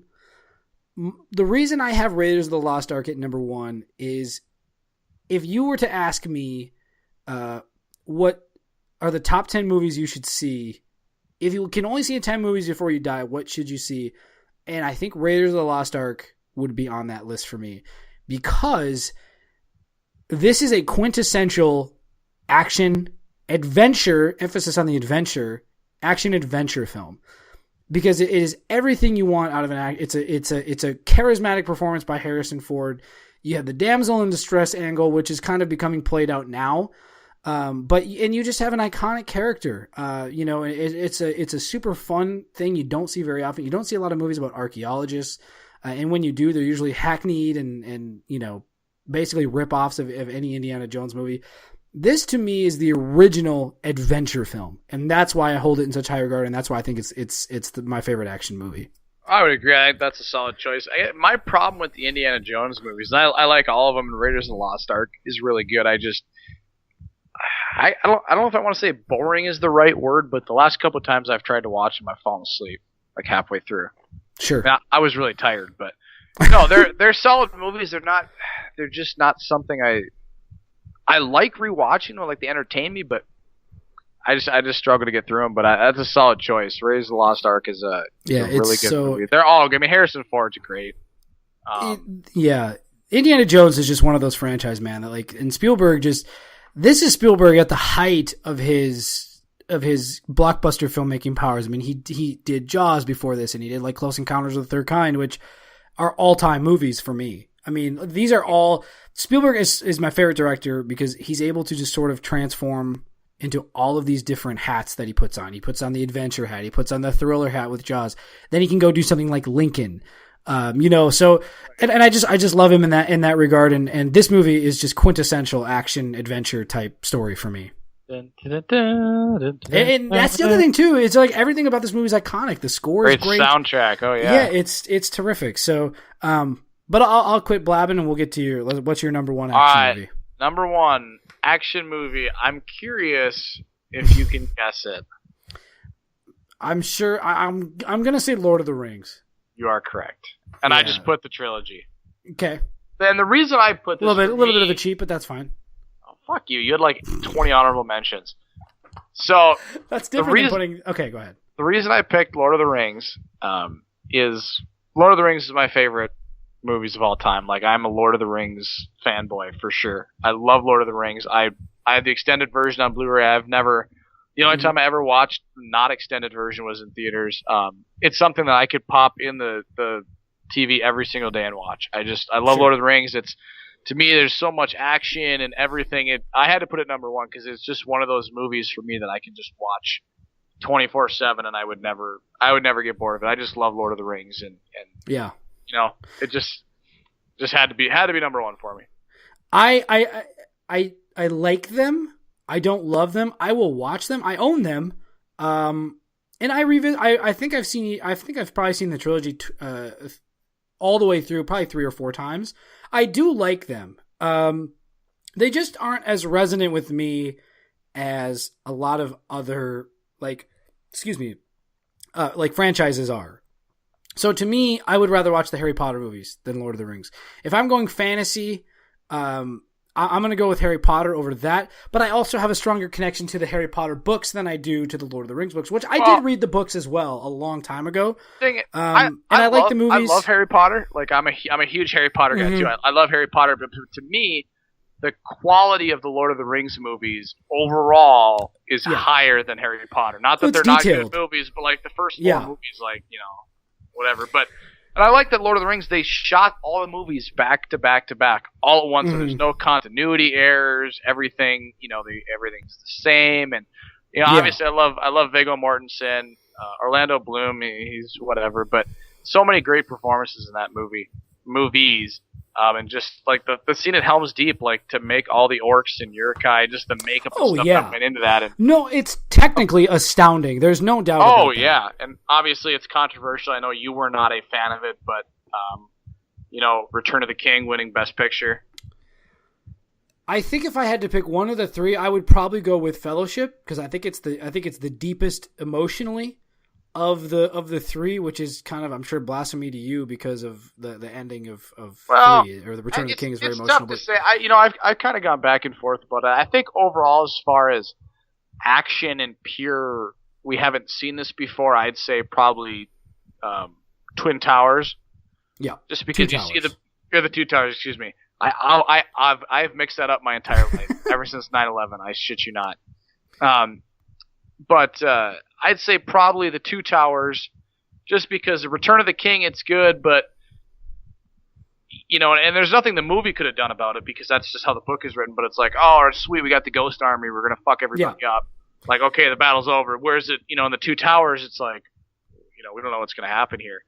And I think the Fellowship is pretty deep because you get, Frodo and Merry and Pippin and everybody in the Fellowship realizing, like, well, you get those character motivations right away. Yeah, like which, I mean, of course you were going to get eventually, but it really, the one thing I do appreciate about the movies is that without Fellowship being executed really as good as it was, you don't have the emotional weight to the other 2 films because you really set everything up and you get, this is a bond. And these guys are going out and doing this. And the thing I don't like is I just don't like Elijah Wood in this role. I just think that's a miscast. I liked him. Yeah, but I like Viggo Mortensen a lot. I think he's the best part of these movies. Of course, Ian McKellen is fantastic. Ian McKellen's fantastic. So, the only actor I believe of the trilogy to get an Oscar nomination for acting. I think he got one for all 3, if I'm not mistaken. But no, it's Return of the King winning Best Picture is not as egregious as Titanic winning or Shakespeare in Love winning. I get why they did it, and in a lot of ways, you look at some of the great epics in Hollywood history. This is as close as we've gotten in the 21st century to those great old epics. I'm talking about like the Ben-Hurs and the the Good, the Bad, and the Ugly, and any of those movies that had the intermission and the big overture before them. This is as close as we've got in the modern era to one of these epics, and I think that's probably why they decided to reward the body of work with Return of the King instead of the individual ones. They were all nominated for Best Picture. Right. For me, I mean, there's just movies I like more. Like Mystic River was a 2003 release that I think is a better film than Return of the King. But that is all just subjective taste, essentially. So definitely don't knock that. I'll leave you with one final little fun fact here before we move on. Can you tell me the only actor in Lord of the Rings movies that met Tolkien? Yeah, it's the guy that plays Saruman, Christopher Lee. Correct. Christopher Lee is the only person involved in the movies that had actually met Tolkien. I mean, it made sense. He died when he was 92. So Christopher Lee was born in 1922. So I can tell you with confidence that if we have a fantasy list anytime in the future, that one of these will pop up on a fantasy list for me. Just because I think they're good enough to make a fantasy list. So let's move on. Our next. Hold on, quickly. Anything else? Quickly. Sorry, couple movies I want to see that I'm really lacking here. Really, I'm kind of lacking in like the 1980s era classics. I've never seen Die Hard. Okay. I've never seen Terminator. I would say watch Terminator before Die Hard. I think the Terminator movies are better. You can skip 3, though. Blasphemy. I've never seen Scarface. Okay. And I don't know that I would consider Scarface as much as an action movie. No? That's more of a drama to me. There's some action in it. I don't know that I consider that action. But yeah, but I get the sentiment. And this last one, I thought it was an action movie. It might not be, but I've not seen Fight Club. Fight Club's definitely not an action movie, or I wouldn't consider it an action movie. Okay. If we're going that route, ones I haven't seen, I've never seen any of the Rambo films. I have them all DVR'd. That's a series I'd like to tackle eventually. And then I had another one written down, and I can't remember what it was, and I can't find the paper. Also, really quick, I do have one more honorable mention, and that's Looper. But Looper's a very underrated film. It is, and Inception too was another one of my honorable mentions. Now I'm done. I'm done with honorable mentions since you yelled at me. Go to biopics now. Yeah, let's go to biopics. Personally, my favorite category. I love biopics. I'll start it off. Yep. I kind of cheated here. I have 6. Uh-oh. I have 6 to the 5. Of course you do. I couldn't. I knew you were going to stone me if I didn't put this one in my top 5. Okay. Biopics. So I'm just going to go through 6 and then 5 quick, and then we'll move on to you. Number 6, I've got Catch Me If You Can. Okay. Well, Frank Abagnale Jr. Yep. Leonardo DiCaprio. And this is. Well, I'm gonna stop you because that's higher up on my list. So okay. All right. We'll discuss it. All right. Well, that's good. Number 5. This may be controversial with you, but I've got Only the Brave. This that's the fire. About the firefighters. Yep. Okay. The Granite Mountain Hotshots. All 19 were killed in a fire in Arizona. It's kind of hits home because living in Montana, the main fire jumping school is in Missoula. It's actually the only fire jumping school. I'm not sure if those guys train there or not, but we deal with a lot of fires and a lot of guys here that go fight the forest fires and the wildfires, and it's really dangerous. And just I thought that Josh Brolin was fantastic, and just the way they portrayed these guys in passing, and the way they portrayed their death it was really moving. I mean, I teared up. I thought it was very powerful with Miles Teller's character, being the one who survived. I thought it was really powerful, and then for me, that's why I put it on there, because a biopic, you want to be true to the story of the people, and to me, it's just a really powerful film.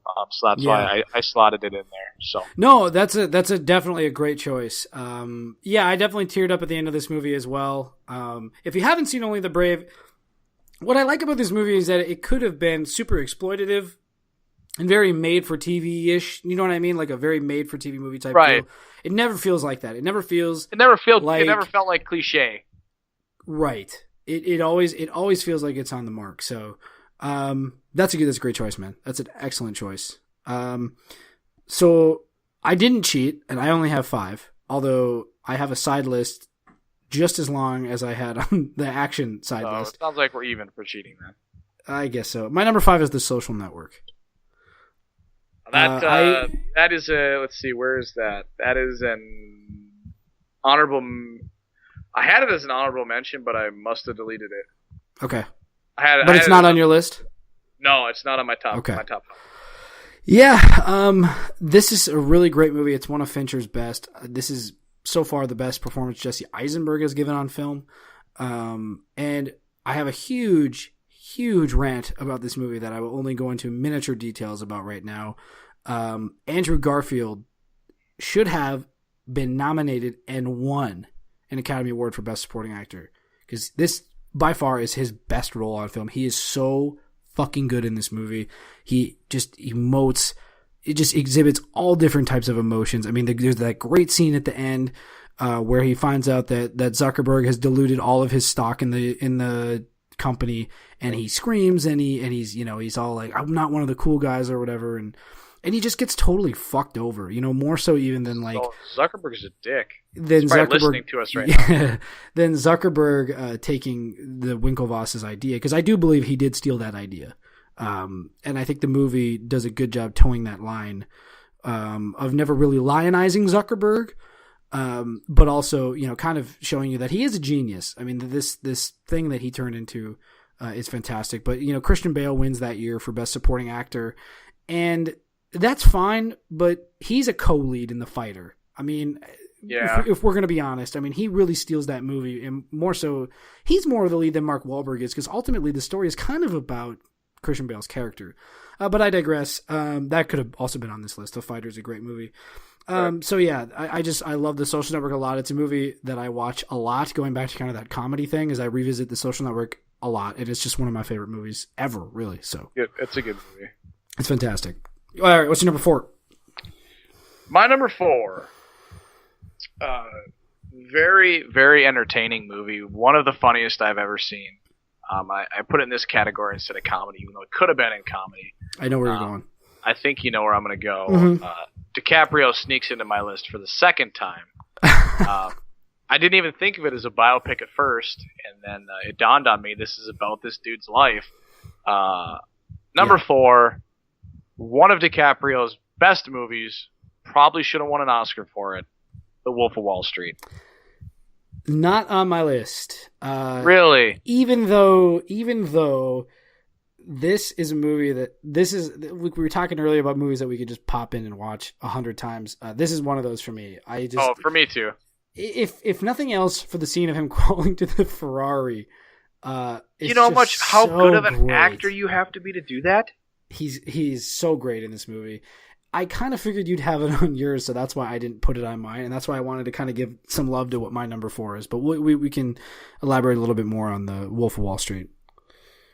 Okay. But I just, it's a fantastic movie. It's the first movie I really saw that just kind of tackled sex and booze and party and just it gave no fucks. Yeah.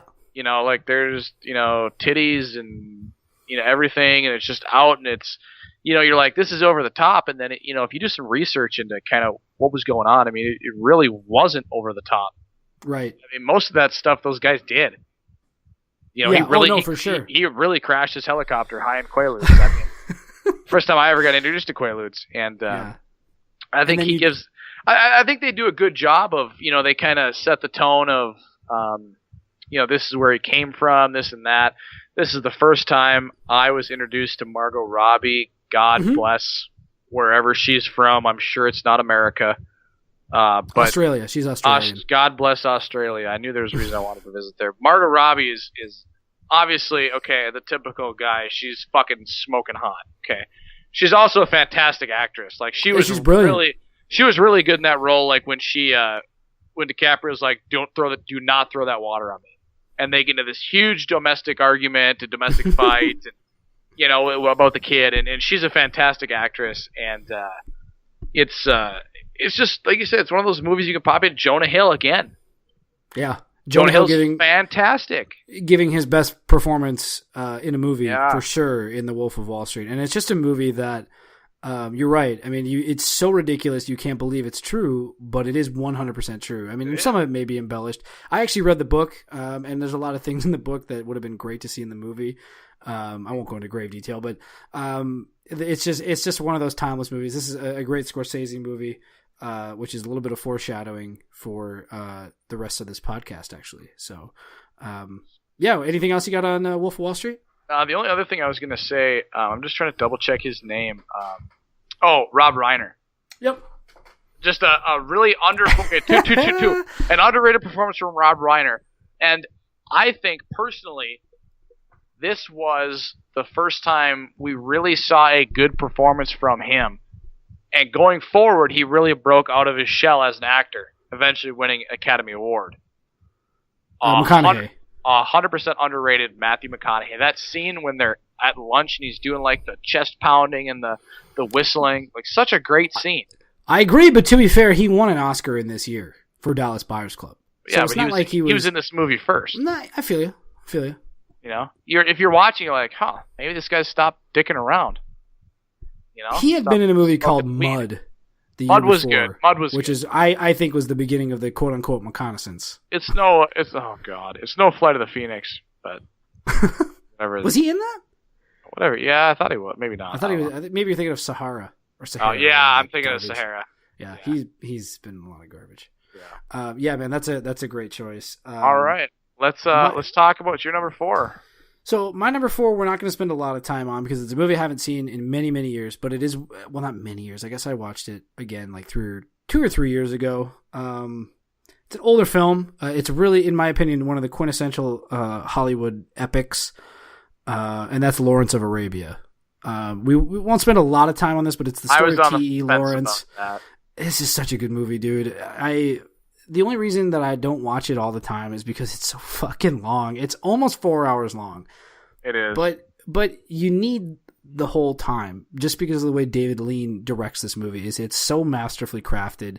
It's inspirational to a lot of filmmakers nowadays. I don't think we'd have a lot of filmmakers like Steven Spielberg, who cites this as his favorite movie of all time, if this movie doesn't come out. So I put it on this list because it's not something I watch a ton. So I guess this is the exception to kind of my revisiting rule, as I'll call it.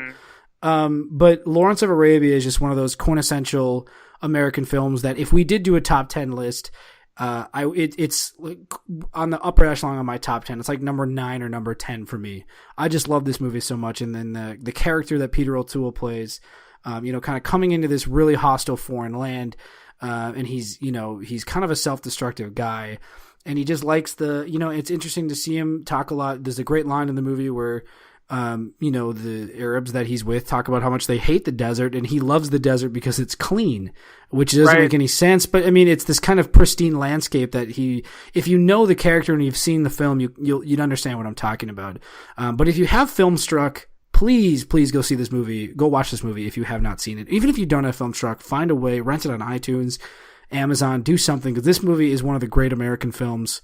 I mean, I don't even know if David Lean's American. We'll just say it's one of the greatest films of all time. It won 7 Oscars, nominated for 10. So I just love this movie so much, and I want everybody that hasn't seen it to go see it. But that's all I'll say about that movie. It's a great choice. Great movie. All right, what's number 3? Number 3, I've always really liked this movie. To me, it hits home. It's got great acting, and it's the way they tell the story, I think, is very masterful. It's got in my opinion, one of the most original soundtracks of a movie out there. Number 3, the Peter Berg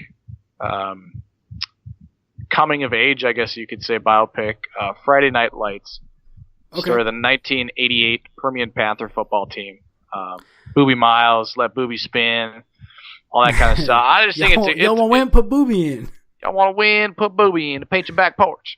No, I really love Friday Night Lights. I loved it when it came out. I did love the TV series, but Billy Bob Thornton's good. Connie Britton, Tim McGraw, of all people, is really good. Tim McGraw's fantastic in this movie. Tim McGraw is underrated.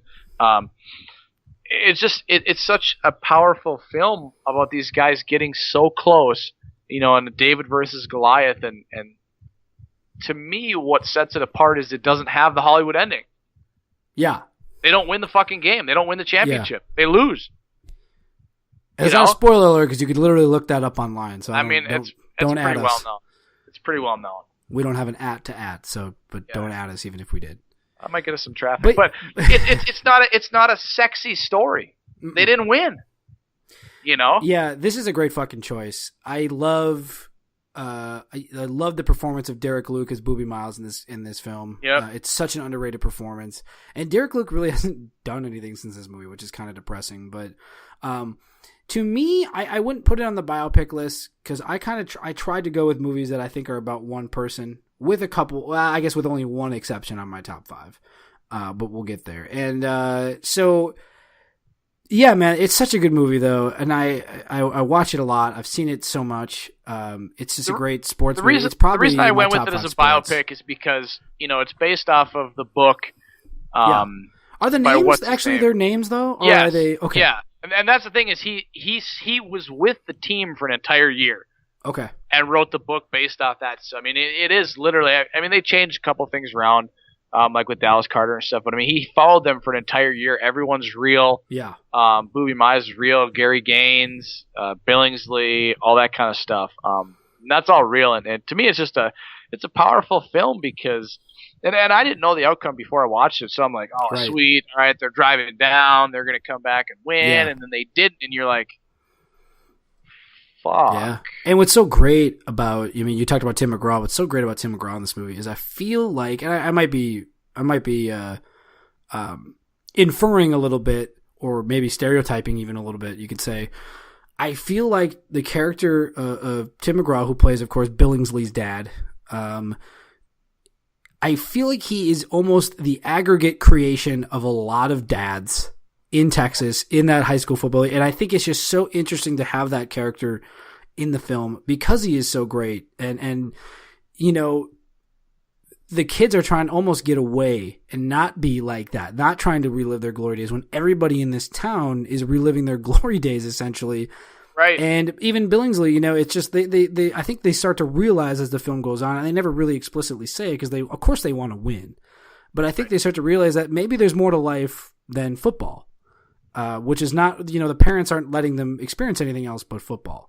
So, but yeah, no, that's a great choice, man. It's a great Peter Berg movie. It's probably my favorite Peter Berg movie. Just because I think a lot of his other films are fun and action packed, but not quite to the dramatic level or depth that this movie has. So, yeah, I mean he's got a different eye, that's for sure. But yeah. I really liked Friday Night Lights. Yeah, it's an excellent choice. So that was your number 3? Yeah.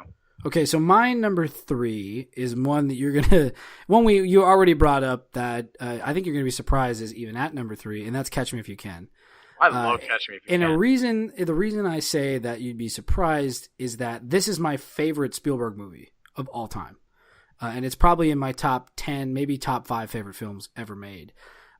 What I love about this movie so much is just the relationship. Obviously the story with Frank Abagnale is fantastic and super incredibly interesting. What I love about this movie is Spielberg is kind of always known for, and if you haven't watched the documentary Spielberg on HBO, do yourself a favor and check that out because it's really an interesting profile of whether or not maybe you like Steven Spielberg's films or not.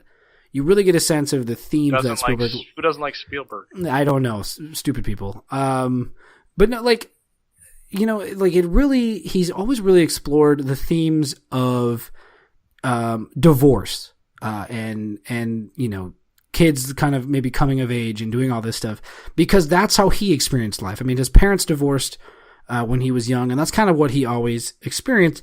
So I think what's so great about Catch Me If You Can is that, yes, he's done this type of stuff with kids. You see it in E.T., right? Like, you see it in a lot of his other stuff that he's produced, like Goonies or anything that he's maybe not necessarily directed. What I love about this is he takes this character of Frank Abagnale, who is supposed to be 16, which DiCaprio at age like 27 pulls off miraculously. I don't know how they did that. I think it might just be because DiCaprio was a babyface. He was a babyface. This movie is so great at kind of diving into that father-son relationship that he thinks he has with his dad. Of course, his dad is played by Christopher Walken, Frank Abagnale Sr.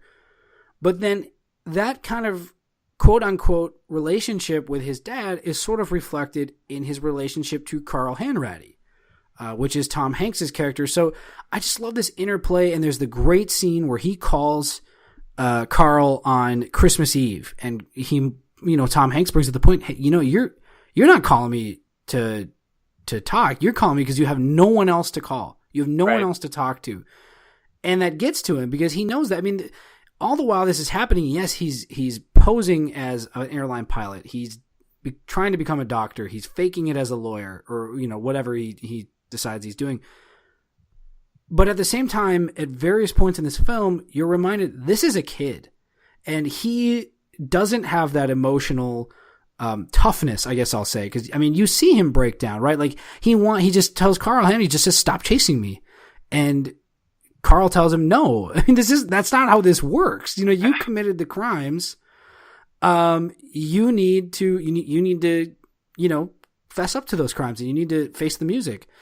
And I just love that interplay between these two the whole time, and it always fascinates me. And it's just a great story. It's a tremendous story, but I just love the way that this could have just been a great chase caper movie, but Spielberg really, really dives into this relationship between Carl and Frank, and really exploits the fact that this is a kid doing all this, even though he may seem like an adult, is kind of my love for this movie. Well, it's an incredible performance by DiCaprio. And just the things that Frank Abagnale did to pull this off, and the fact that he was never... I mean, he was caught, but I mean... Yeah. How long... Airline pilots, emergency room... I mean, can you imagine if somebody tried to do that today? Yeah. Be in the federal pound-me-in-the-ass prison. and he never went to jail. I mean, he does go to jail for a little bit of time. The movie does fudge that a little bit, and I always wanted to read the book. I want to try and pick it up eventually. He works for the government now. Well, I mean, Tom Hanks gets him out of jail, and he works for the federal government, and that, I mean, yes, that's a spoiler, but the rest of the movie is not deterred by knowing that at the end of the film, he ends up working for the FBI and their financial crimes division. He gets shot. Yeah. And he hangs out in prison with a guy named Molly. So no, it's just a fantastic film, and I can watch it so much, and it goes back to the revisiting thing. I revisit this all the time. I actually saw this movie. This movie came out in 2002. I saw this movie in theaters. Really? I remember going to the theater to see this movie with my cousin. So yeah, I have a dad picked some weird movies. My cousin, not my dad. I went with my cousin. Your dad. Yeah. But yeah, we'll move on. But yeah, my number 3 is Catch Me If You Can. It's number just a 2. Fantastic movie. I'm on number 2. Okay. All right. Wait, you're number 2. Aren't we on your number? No, we're on my number 2. I went first. Okay. We're on. Yep. So this one, unlike you, I decided that ensemble pieces, as long as they were based on the truth and tried to tell the true story of someone, counted. Yep. One of my favorite movies. I could rewatch this 100 times. But my clown, here to amuse you, Goodfellas. Okay, that's my number 1. Oh shit. No, that's fine. Not a bad time for it. We can talk about it if you want, and that's kind of where I thought that I was cheating a little bit when I mentioned that. We'll just combine because your number 1's next, or no, your number 2's next. No, my number 2 is next. Yeah. All right, well, we'll discuss it when it's your number 1. Okay. That's top priority. Yeah. Okay, so my number 2 then is another Scorsese movie. We're going to my number 2, right? Oh, don't fuck me here. Don't steal my thunder. My number 2 is Raging Bull. Okay, not that. Wait. So do you have another Scorsese movie yet? It doesn't matter. Anyway, my number 2 is Raging Bull. What a great film, man! This is the quintessential boxing movie, and it's Robert De Niro's best performance, man. If you haven't seen Raging Bull, you need to go see this movie. It's something I want to see. Okay. You haven't seen Raging Bull? No, I haven't. All I know is like the wife lines. Oh man, it's so fucking great. It's such a great movie. Like all through this film, I won't ruin a lot. We won't really talk about it much then if you haven't seen it, because I don't want to ruin Spielberg, not Scorsese, by the way. Okay. Then I think I have an idea. But anyway, yeah, Raging Bull, it's just this great profile of this super toxic guy, and he just has this blow up temper, willing to blow up about anything. There's a scene in this film, not to spoil too much of it, but there's a scene in this film where Catherine Moriarty is her name, who plays Vicky LaMotta. The movie's based on Jake LaMotta, who was a boxer, who's also known, I believe, as the Bronx Bull. I believe was his nickname. I might be wrong. Raging Bull would make sense. But yeah, so she kind of brings up this fact that this guy he's fighting is, he's well liked and he's good looking, and Jake LaMotta freaks out. Just that insecurity and this level of performance that Robert De Niro gives is so great. And Joe Pesci plays his brother in this movie, and Joe Pesci is fantastic. They have several great scenes together where Joe Pesci kind of realizes that he's a nut, and he's kind of losing his mind, and he's trying to get him back on the horse. But this is a guy that never quit. He was always a controversial figure. And it's one of my favorite movies of all time. What's so interesting is like a lot of these movies that are on this biopics list are in my top 10 favorite movies of all time. I love biopics. Yeah. Raging Bull is one of my favorite biopics for sure. And if you haven't seen it, definitely check that out. But we'll move on. We'll go to your number. Was this your number one? Yeah. I'll run through my honorable mentions here quick. Okay. Honorable mentions. I'm surprised I didn't see it on your list. Mm-hmm. First honorable mention is Jobs. Okay. The one with Michael Fassbender. Steve Jobs. Oh, is that what it's called? Steve Jobs? Yeah. Jobs is the one with Ashton Kutcher? Kutcher, yeah. Oh, yeah. No, fuck that. Awful no, the one with Fassbender and Kate Winslet. Okay. Another honorable mention, Miracle, obviously. Mm-hmm. Hockey, great fucking film. Into the Wild, which I think is, in my opinion, one of Kristen Stewart's best performances. That's on my need-to-see list. Kristen Stewart gives a great performance. She's really good. Moneyball. Okay.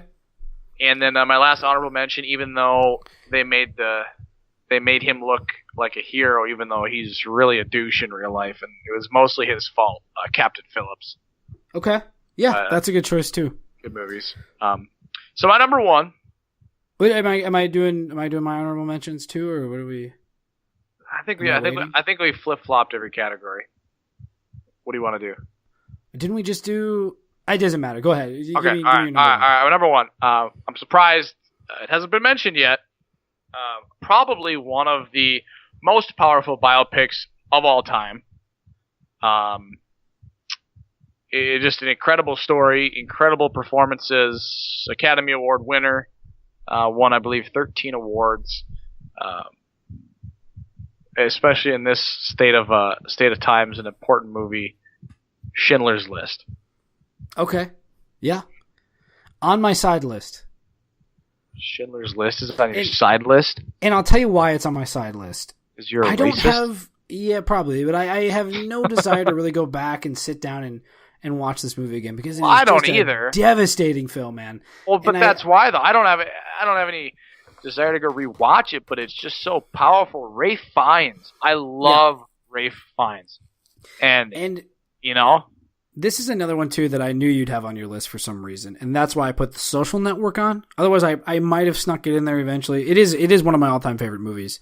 Let it be known that Riley just said The Social Network is better than Schindler's List. I didn't say it was better than Schindler's List. I said it's more rewatchable for me than Schindler's List. I think Schindler's List is a better film. You're probably the dude that gets caught making out in the movie theater at Schindler's List. You like Titanic. Fucking great movie. Yeah, no. Go on. Schindler's List. Talk about it. Great film. Oh, it's great. And, the use of, like, the girl with the red balloon and the black and white. And obviously Liam Neeson's great. Ralph Fiennes is great. And just kind of telling the story. And I don't think a lot of people realize that Oskar Schindler was a Nazi. Yeah. He was a Nazi. There's nothing about that. When he passed... he's the only Nazi to be buried. I'm probably fucking this up. I think it's like the Mount of Zion or something. I don't know if it's in Israel or where it is. But obviously he saved so many Jews during World War II. With his factory and towards the end he had to give the Nazis more and more bribes because they kind of caught on towards the end that okay, we kind of get what's going on, but hey, give us that shiny new bicycle or whatever was cool in 1944. But it's just like you said, it's a devastating film, and to me, that's why it's so important because it's not a feel good film. It's a it's a must see. I mean, if you're a fan of movies, you need to see this movie. There's no doubt about that. And what I love about this movie too is that, and I haven't watched it in a while. I think I've maybe seen it a couple of times. But you're right. I haven't seen it in a long time either. The imagery of the girl I think you meant to say the girl in the red coat.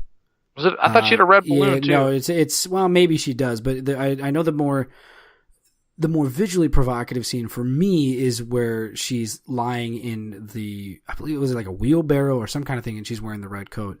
Oh, right. Yeah, you're right. But yeah, what's great about this movie to me is that Spielberg doesn't make this movie without knowing every detail. And that's why I kind of bring up the documentary Spielberg again. If you haven't seen that, he talks a little bit about this movie in that documentary. And he refused to make this movie unless he had all the information and tried to be 100% as accurate as possible. And I think it's the attention to detail in Schindler's List that really, really puts this movie over the top from a lot of his... I think it's probably Spielberg's... I like Catch Me If You Can more, but I think if you were to ask me to put together like an objective list of the greatest movies of all time, I think I put Schindler's List above Catch Me If You Can, because I do think it's a better made film. But again, we're talking about our favorites, and that's why I put Catch Me If You Can over Schindler's List on this list. That's fair. But it's a good choice, dude. It's such a good movie, and more people need to see that film. It's one of Spielberg's, actually, honestly, one of his most underappreciated films. I think we, especially in today's day and age, watching that. For sure. So, all right, what do you got? Honorable mentions? What do you got? We know my number one's Goodfellas, but before we get into that, my honorable mentions, so I have a lot. I'm like... Fucking A with all these honorable mentions. I'm a huge fan of biopics. So follow the first rules. One I have is The Insider, with Russell Crowe and Al Pacino. It's a really, really good Michael Mann film. I don't think I've seen that. Amadeus is a great biopic. I've heard that's good. I haven't seen that either. One of the greatest performances. Gandhi is on my honorable mentions list. As well as another DiCaprio performance, The Aviator. I do love The Aviator. One of my favorite DiCaprio performances. And then I also have a couple more. I have Coal Miner's Daughter, which is actually about Loretta Lynn, which is honestly one of the better biopics I've ever seen. And I just saw that actually for the first time recently. I also had Steve Jobs on the side list. Lincoln. A couple more. One second, let me pull them up here. Yes. Braveheart is on my side list as well. As much as I think a lot of people debate the historical accuracy of that movie, that's fine. And then, just two more. I have Patton, which almost made this list. And then I also have the movie Malcolm X, which is one of Denzel Washington's best performances. Another one of those really, really long films. So a movie I'm surprised has not made any of your lists. I haven't seen it, so it didn't make my list, but My Left Foot. I have not seen My Left Foot. I know Really? It's on Netflix. I know it's one of the more, it's an Academy Award-winning performance by Daniel Day-Lewis, but never seen it. That's on my list of need to see, along with JFK. Oh, I gotcha. Okay. I've never seen JFK, which I've heard is great. But let's talk about Goodfellas. That's my number one. Was your number two? Yes. Yeah, so you're right. This was kind of a cheat in the fact that this is it is about Henry Hill.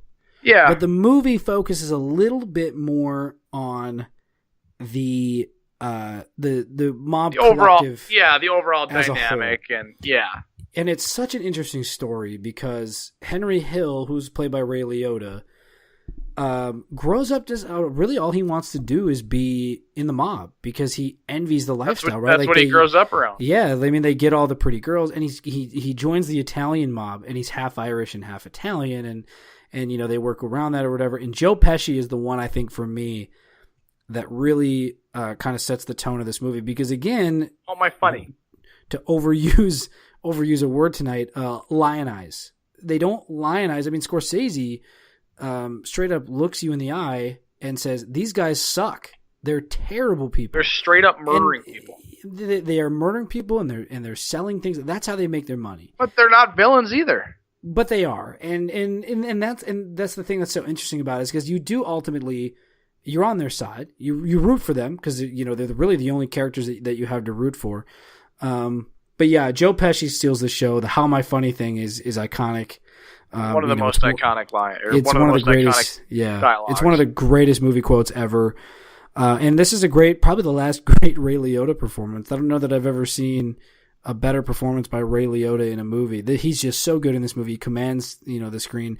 And this is this is my favorite Scorsese movie. And it's a lot of, as much as a lot of his movies cover similar themes. So, like, I mean, you see it even with Raging Bull. He loves violence. And this movie really kind of encompasses that violence. I mean, you see it even with Casino, which on its own is a very good movie, but I think we can agree it's Goodfellas Jr. I mean, it kind of uses the same story structure. Yeah, I agree. I mean, Goodfellas is told through the eyes of Ray Liotta, and he narrates a lot of this film. Casino is narrated, of course, by Robert De Niro throughout the entire thing. But what I like about Goodfellas, and conversely, Casino, or conversely is probably not the right word to use. Sorry, it's late. It's late at night. I'm tired. I got to get up in the morning. What I like about Goodfellas and Casino both is that Goodfellas does it a little bit better, but they almost have this sort of docudrama type way of framing this story, and it's framed through the eyes of Ray Liotta, but it's almost like he's telling you this story with a documentary film crew following him around, because the performances in this movie feel so authentic. And it's just a movie that to overuse this, but it's a movie I go back to a lot, because it is so interesting, and you get something different out of this every single time. I think it's one of those movies that, if it's on the TV, you watch it. It's Joe Pesci's, and it's kind of funny because Joe Pesci and Ray Liotta, their careers almost mirror each other, where, there was a couple year period where they were in they were in some movies and they were good. But after that, I mean, Joe Pesci's not an A-list actor. Ray Liotta's not an A-list actor, but, in Goodfellas, Casino, that kind of stuff, they're fantastic. Not Ray Liotta's obviously not in Casino, but you know what I'm saying? They're fantastic in these roles. Yeah, and Pesci's coming back for The Irishman, so I mean, we'll have to see what happens with that. But you're right, and I don't know that Pesci. I think if Pesci was still working, he'd be an A-list actor. I think he just, I think he's a lot like Gene Hackman. I mean, he just wanted to kind of stop, and so he just didn't work anymore. And now he's, I think the story now is that Scorsese had to ask him 50 times to come and do The Irishman before he finally agreed that he would do this movie, which is Irishman. If you don't know what it is a upcoming film by Scorsese, where I believe it's based on a semi-true story about something related to Jimmy Hoffa. I'm not 100% sure, but it's a Netflix. It's going to be a Netflix original movie coming out next year. I'm super excited about that because De Niro is also in that, and a couple of other people. But yeah, man, biopics. It's a great category. Goodfellas is the best of them, in my opinion. Holy shit! But is Joe Schindler's Pesci List. old?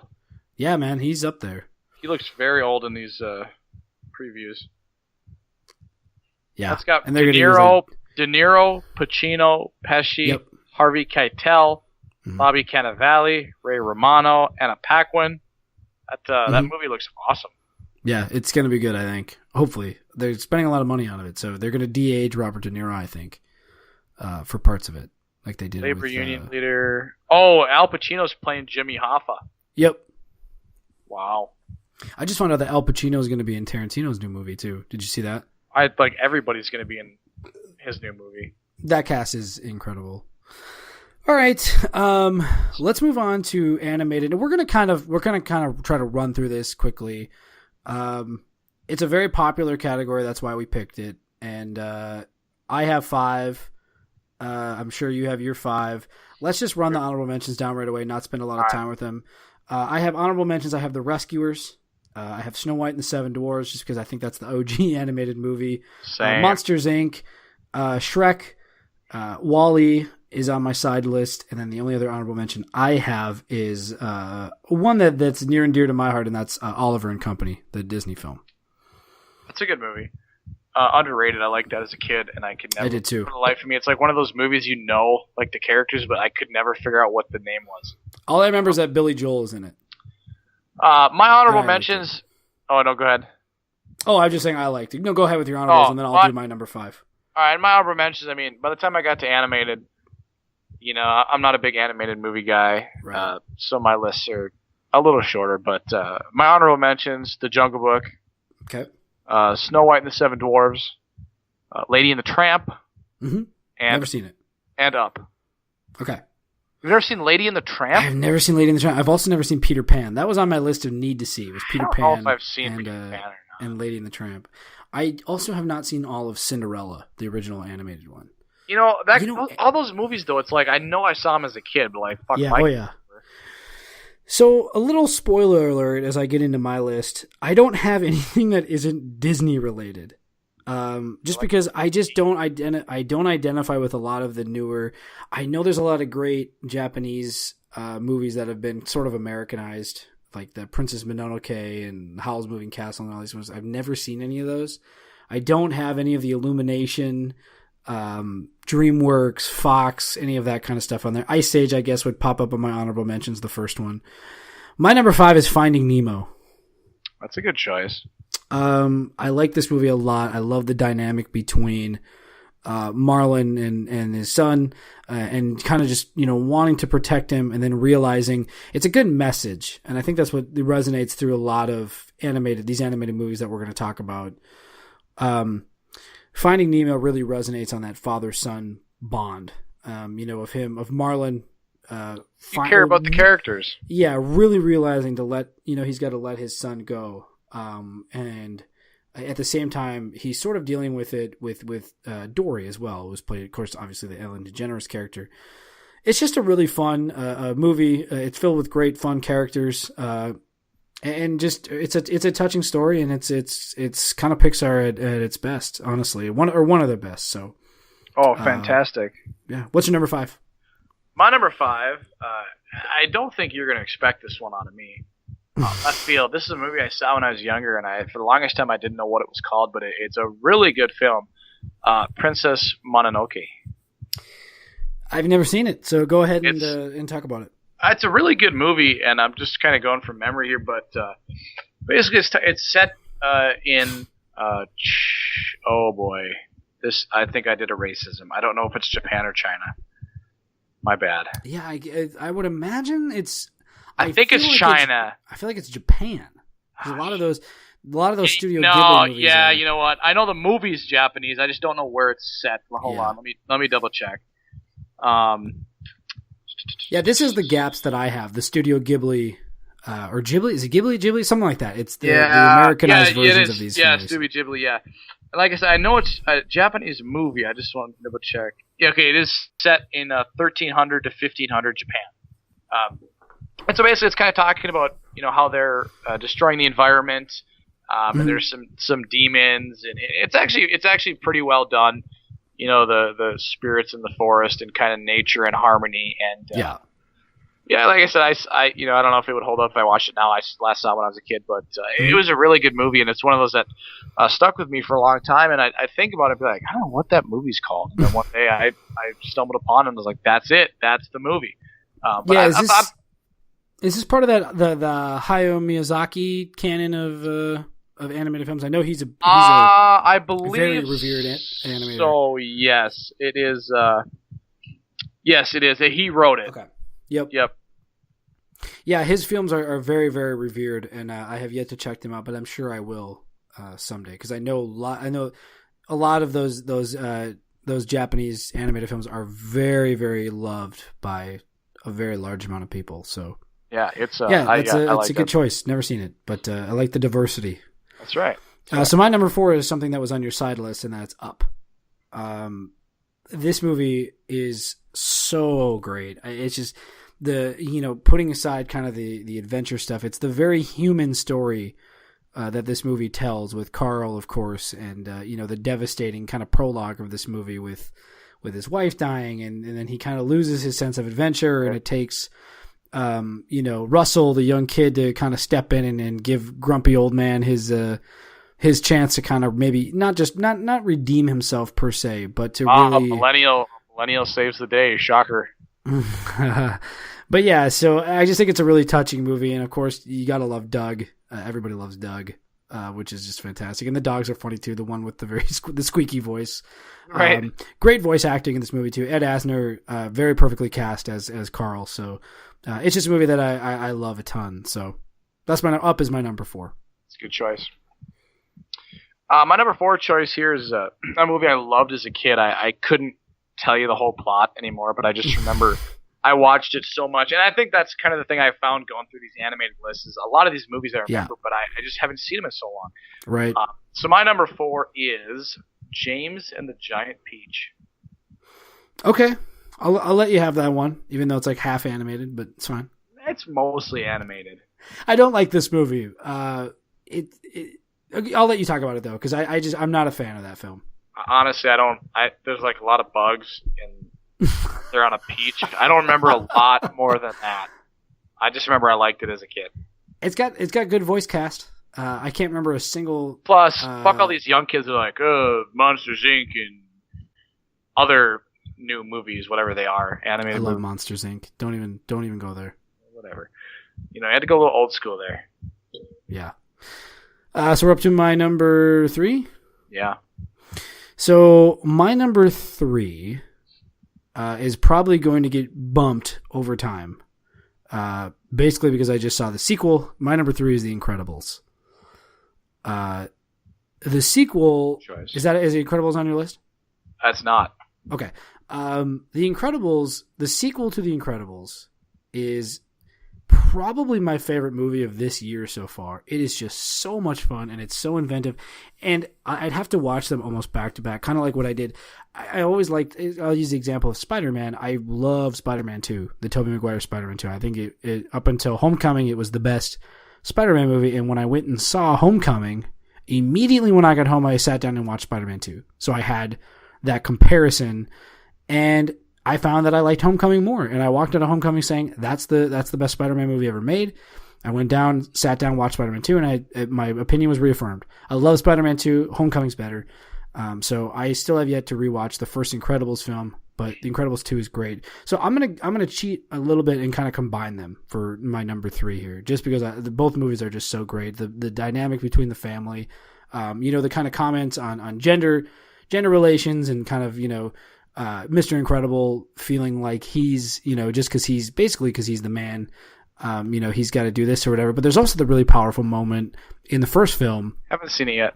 Where in the first second film, one, the second one. Okay, go ahead. There's a very powerful moment in the first film where they're in the jungle and he says to her, she goes, "I want to do this," and he says, "Well, I can't lose you again," and he means that, because it's not at that point. It's not about. We won't get too hung up on it, but I just love the depth of the characters for an animated film. So, no, Incredibles is a solid movie. I still got to go see the second one, but you accused me of being a pedophile by going to see it. Go ahead and see it. No, that's fine. Just wear a shirt that says, "I'm not here for your kids." Do you have one of those? No. Do you use that? I feel like you could write on with Sharpie on a white T-shirt or something though. It's probably creepier though if you do that. Yeah, I was just gonna say it's probably like reverse psychology. Oh, okay, he's safe. Wait a minute. Oh, almost got you. All right, what's your number 3? Well, I'm gonna jump ahead to my number 2 here. My number 3 was Finding Nemo. Oh, okay. I probably should have just said something, but so my number 2, and this might be your number 1. So let me know. Well, let's wait though, because I'll do my number 2 and then you do your number 2. We'll do it in order that way. All right. My number 2 is Aladdin. It's a really, really, really great movie. I know a lot of people accuse it of being stereotypical or blah, blah, blah.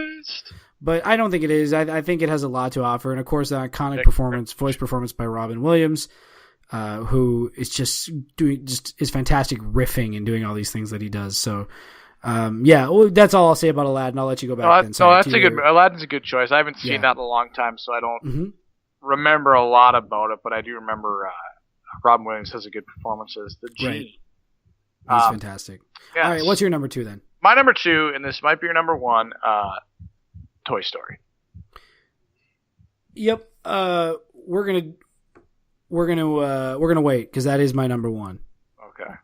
Well, why don't we just go? Well, okay. We'll do it real quick. That's true. Real quick before we get into that, there are 2 more movies I wanted to mention, but because they're so brand new, I really haven't had a chance to revisit them yet, and that is Coco and Inside Out. Those are 2 movies I think are the movies that I think could end up being Pixar greats. So my number 1, you're right, is Toy Story. However, I cheated like you did for Lord of the Rings. I combined them. I could not pick one. I went with the entire trilogy for number 1. These are great films, man. And Toy Story would probably be in my top 5 favorite movies of all time. Not just animated. Toy Story, I have such a Toy Story is a film very, very near and dear to my heart. I watched the VHS tape that I had until it literally wore out, and my parents had to go buy me another one because I would watch it like 6-7 times in one day. The characters are great, and then just I've always contended since Toy Story 3 has come out, Toy Story 3 is not a movie made for kids. This isn't that. It is a very much an adult movie. It made me tear up at the end. I'm curious to see what they're going to do with the fourth one when it comes out next year, but that's neither here nor there. There is not a better animated trilogy, and really, there aren't too many better overall film trilogies than the Toy Story trilogy. So no, it's solid overall. They're all good movies. Yeah, man. I love these movies so much, and I watch them all the time. So it's a solid choice. So what's your number one then? My number one, I just figured this had to be number one. I got to go rewatch it, but I would have been remiss if I did not make this my number one. Mm-hmm. The Lion King. Okay. I don't hold The Lion King. Before you get into it, I'll say my 2-second piece here. I don't hold The Lion King as in high regard as a lot of people do. I really, really enjoy the film. I just think all the Pixar movies I have more of a connection with than The Lion King.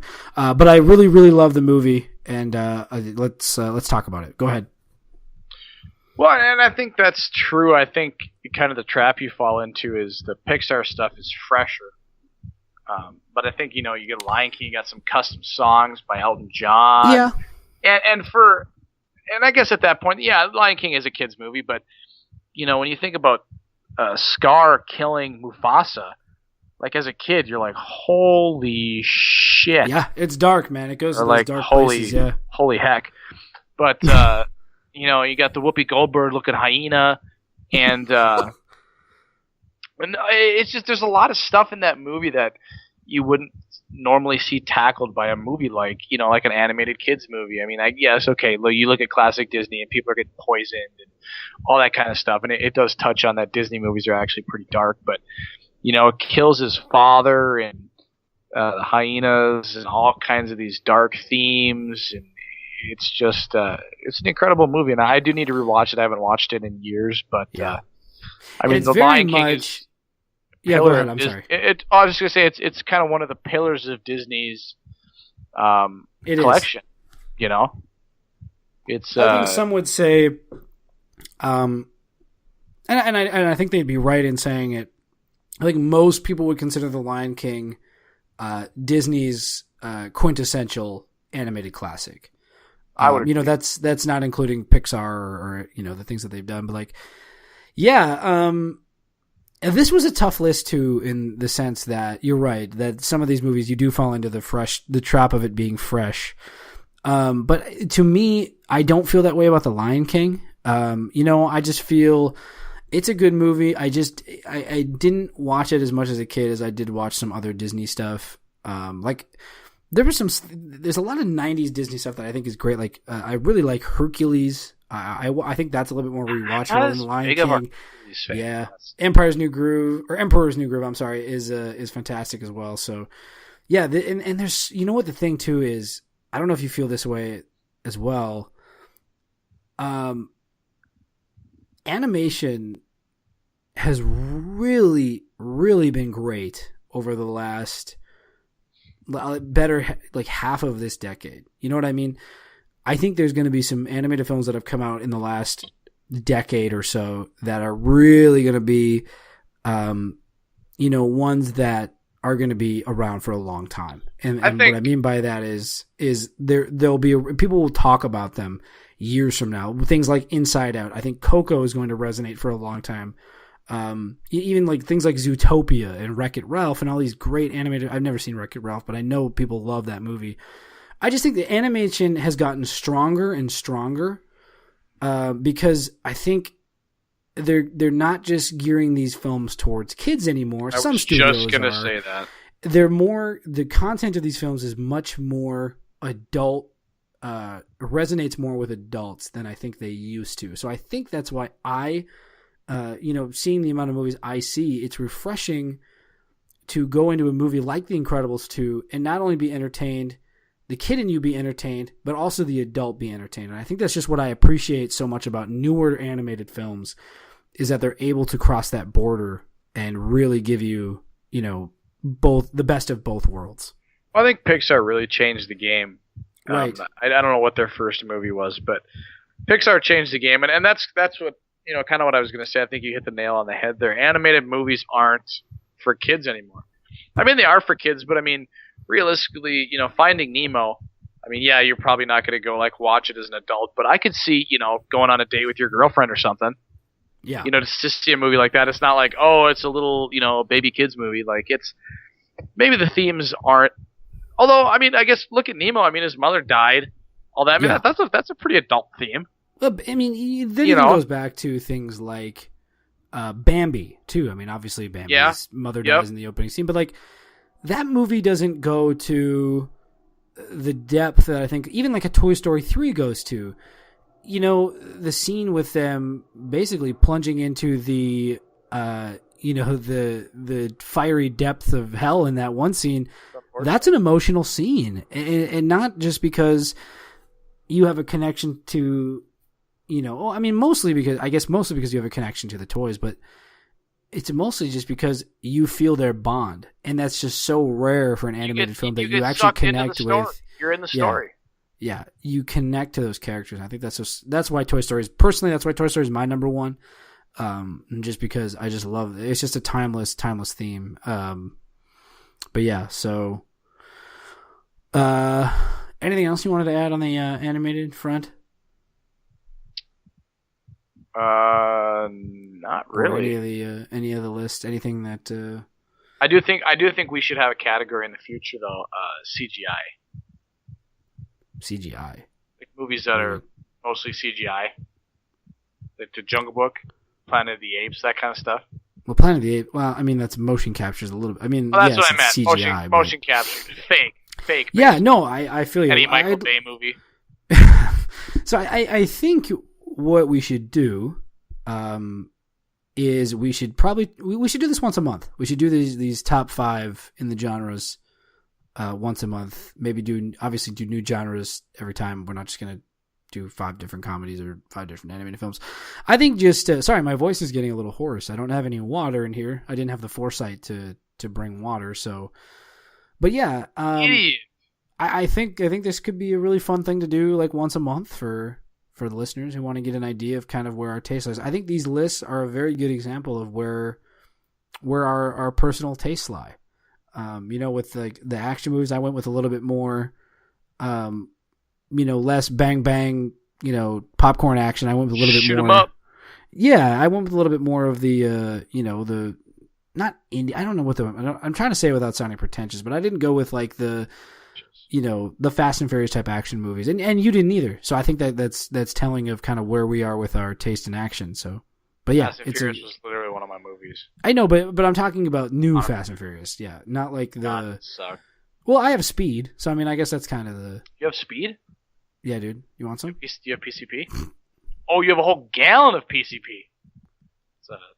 Shout out to the Whitest Kids You Know. Whitest Kids You Know. Great. She just died. Like recently. Oh wow. I love that show. IFC. Shout out to Teenage Riley for loving that. Shout out to our friends over at the Whitest Kids We Know. Yeah. We have a lot of famous friends. And shout out to our friends over at ESPN. Yeah. No, I don't want to be associated with that. Yeah, so those that was this episode. We were thank God we shortened it up. Yeah, well, I said at the beginning this wasn't going to be short. I said this was going to be long. But it's getting late. It's almost midnight here, Central Time. Oh, I'm going to order a pizza. I'm so fucking tired. Of course you're ordering a pizza. Oh, I'm sorry. Did you go to the gym today? I didn't think so. No, I didn't. I did not go to the gym today. Dick. But yeah, so if there's something that you guys think that we missed or something that you want to yell at us, go ahead and drop us a comment. If you want to make suggestions, I don't know why I haven't plugged this, probably because nobody listens, but if you have like suggestions or questions or anything you wanted to bring up, go ahead and drop us an email at realtakesinbox@gmail.com. I'm just curious if anybody's listening at this point, so just drop it in general. Yeah, I don't know. Who knows? I think the people who really want to know our taste will. But so what we're going to do, we're going to come back hopefully later this week and record our streaming pick of the week show, as well as hopefully record a couple of movie reviews. If Max can get out to the theater and see a couple things, we can talk about that. I still have not seen. I want to see the new Sicario movie. I have not seen that yet, so that might be interesting to review. And I guess we're not bound to reviewing it together. I could always hop on the mic and review something myself as well. So, but yeah, this was fun, man. I'm glad we did this. Oh, I agree. It was a blast. It's kind of cool going. And that was only four categories. There's so many more categories we could go through. So that's kind of a fun supplement. And it was fun discussing, just kind of seeing what each other's tastes were and how on the number 1 and 2 on a number of categories we were kind of right there with each other. Yeah, which is interesting. It is interesting for sure. Like I think the closest we had was probably Goodfellas. Was probably the most commonality. Didn't we Toy Story. Didn't you have Mad Max as your number 1? No, I didn't even have Mad Max. Oh, maybe it's Dark Knight. We had Dark. You had Dark Knight at number 3. I think I had it at 2. Yeah. Okay, that's right. But yeah, and kind of going in line with the reaching out to us kind of thing. I would love to have anybody that's listening to us suggest something for us to watch on one of the streaming sites, and if we haven't seen it, let us know you're listening. Yeah, we'll check it out, man.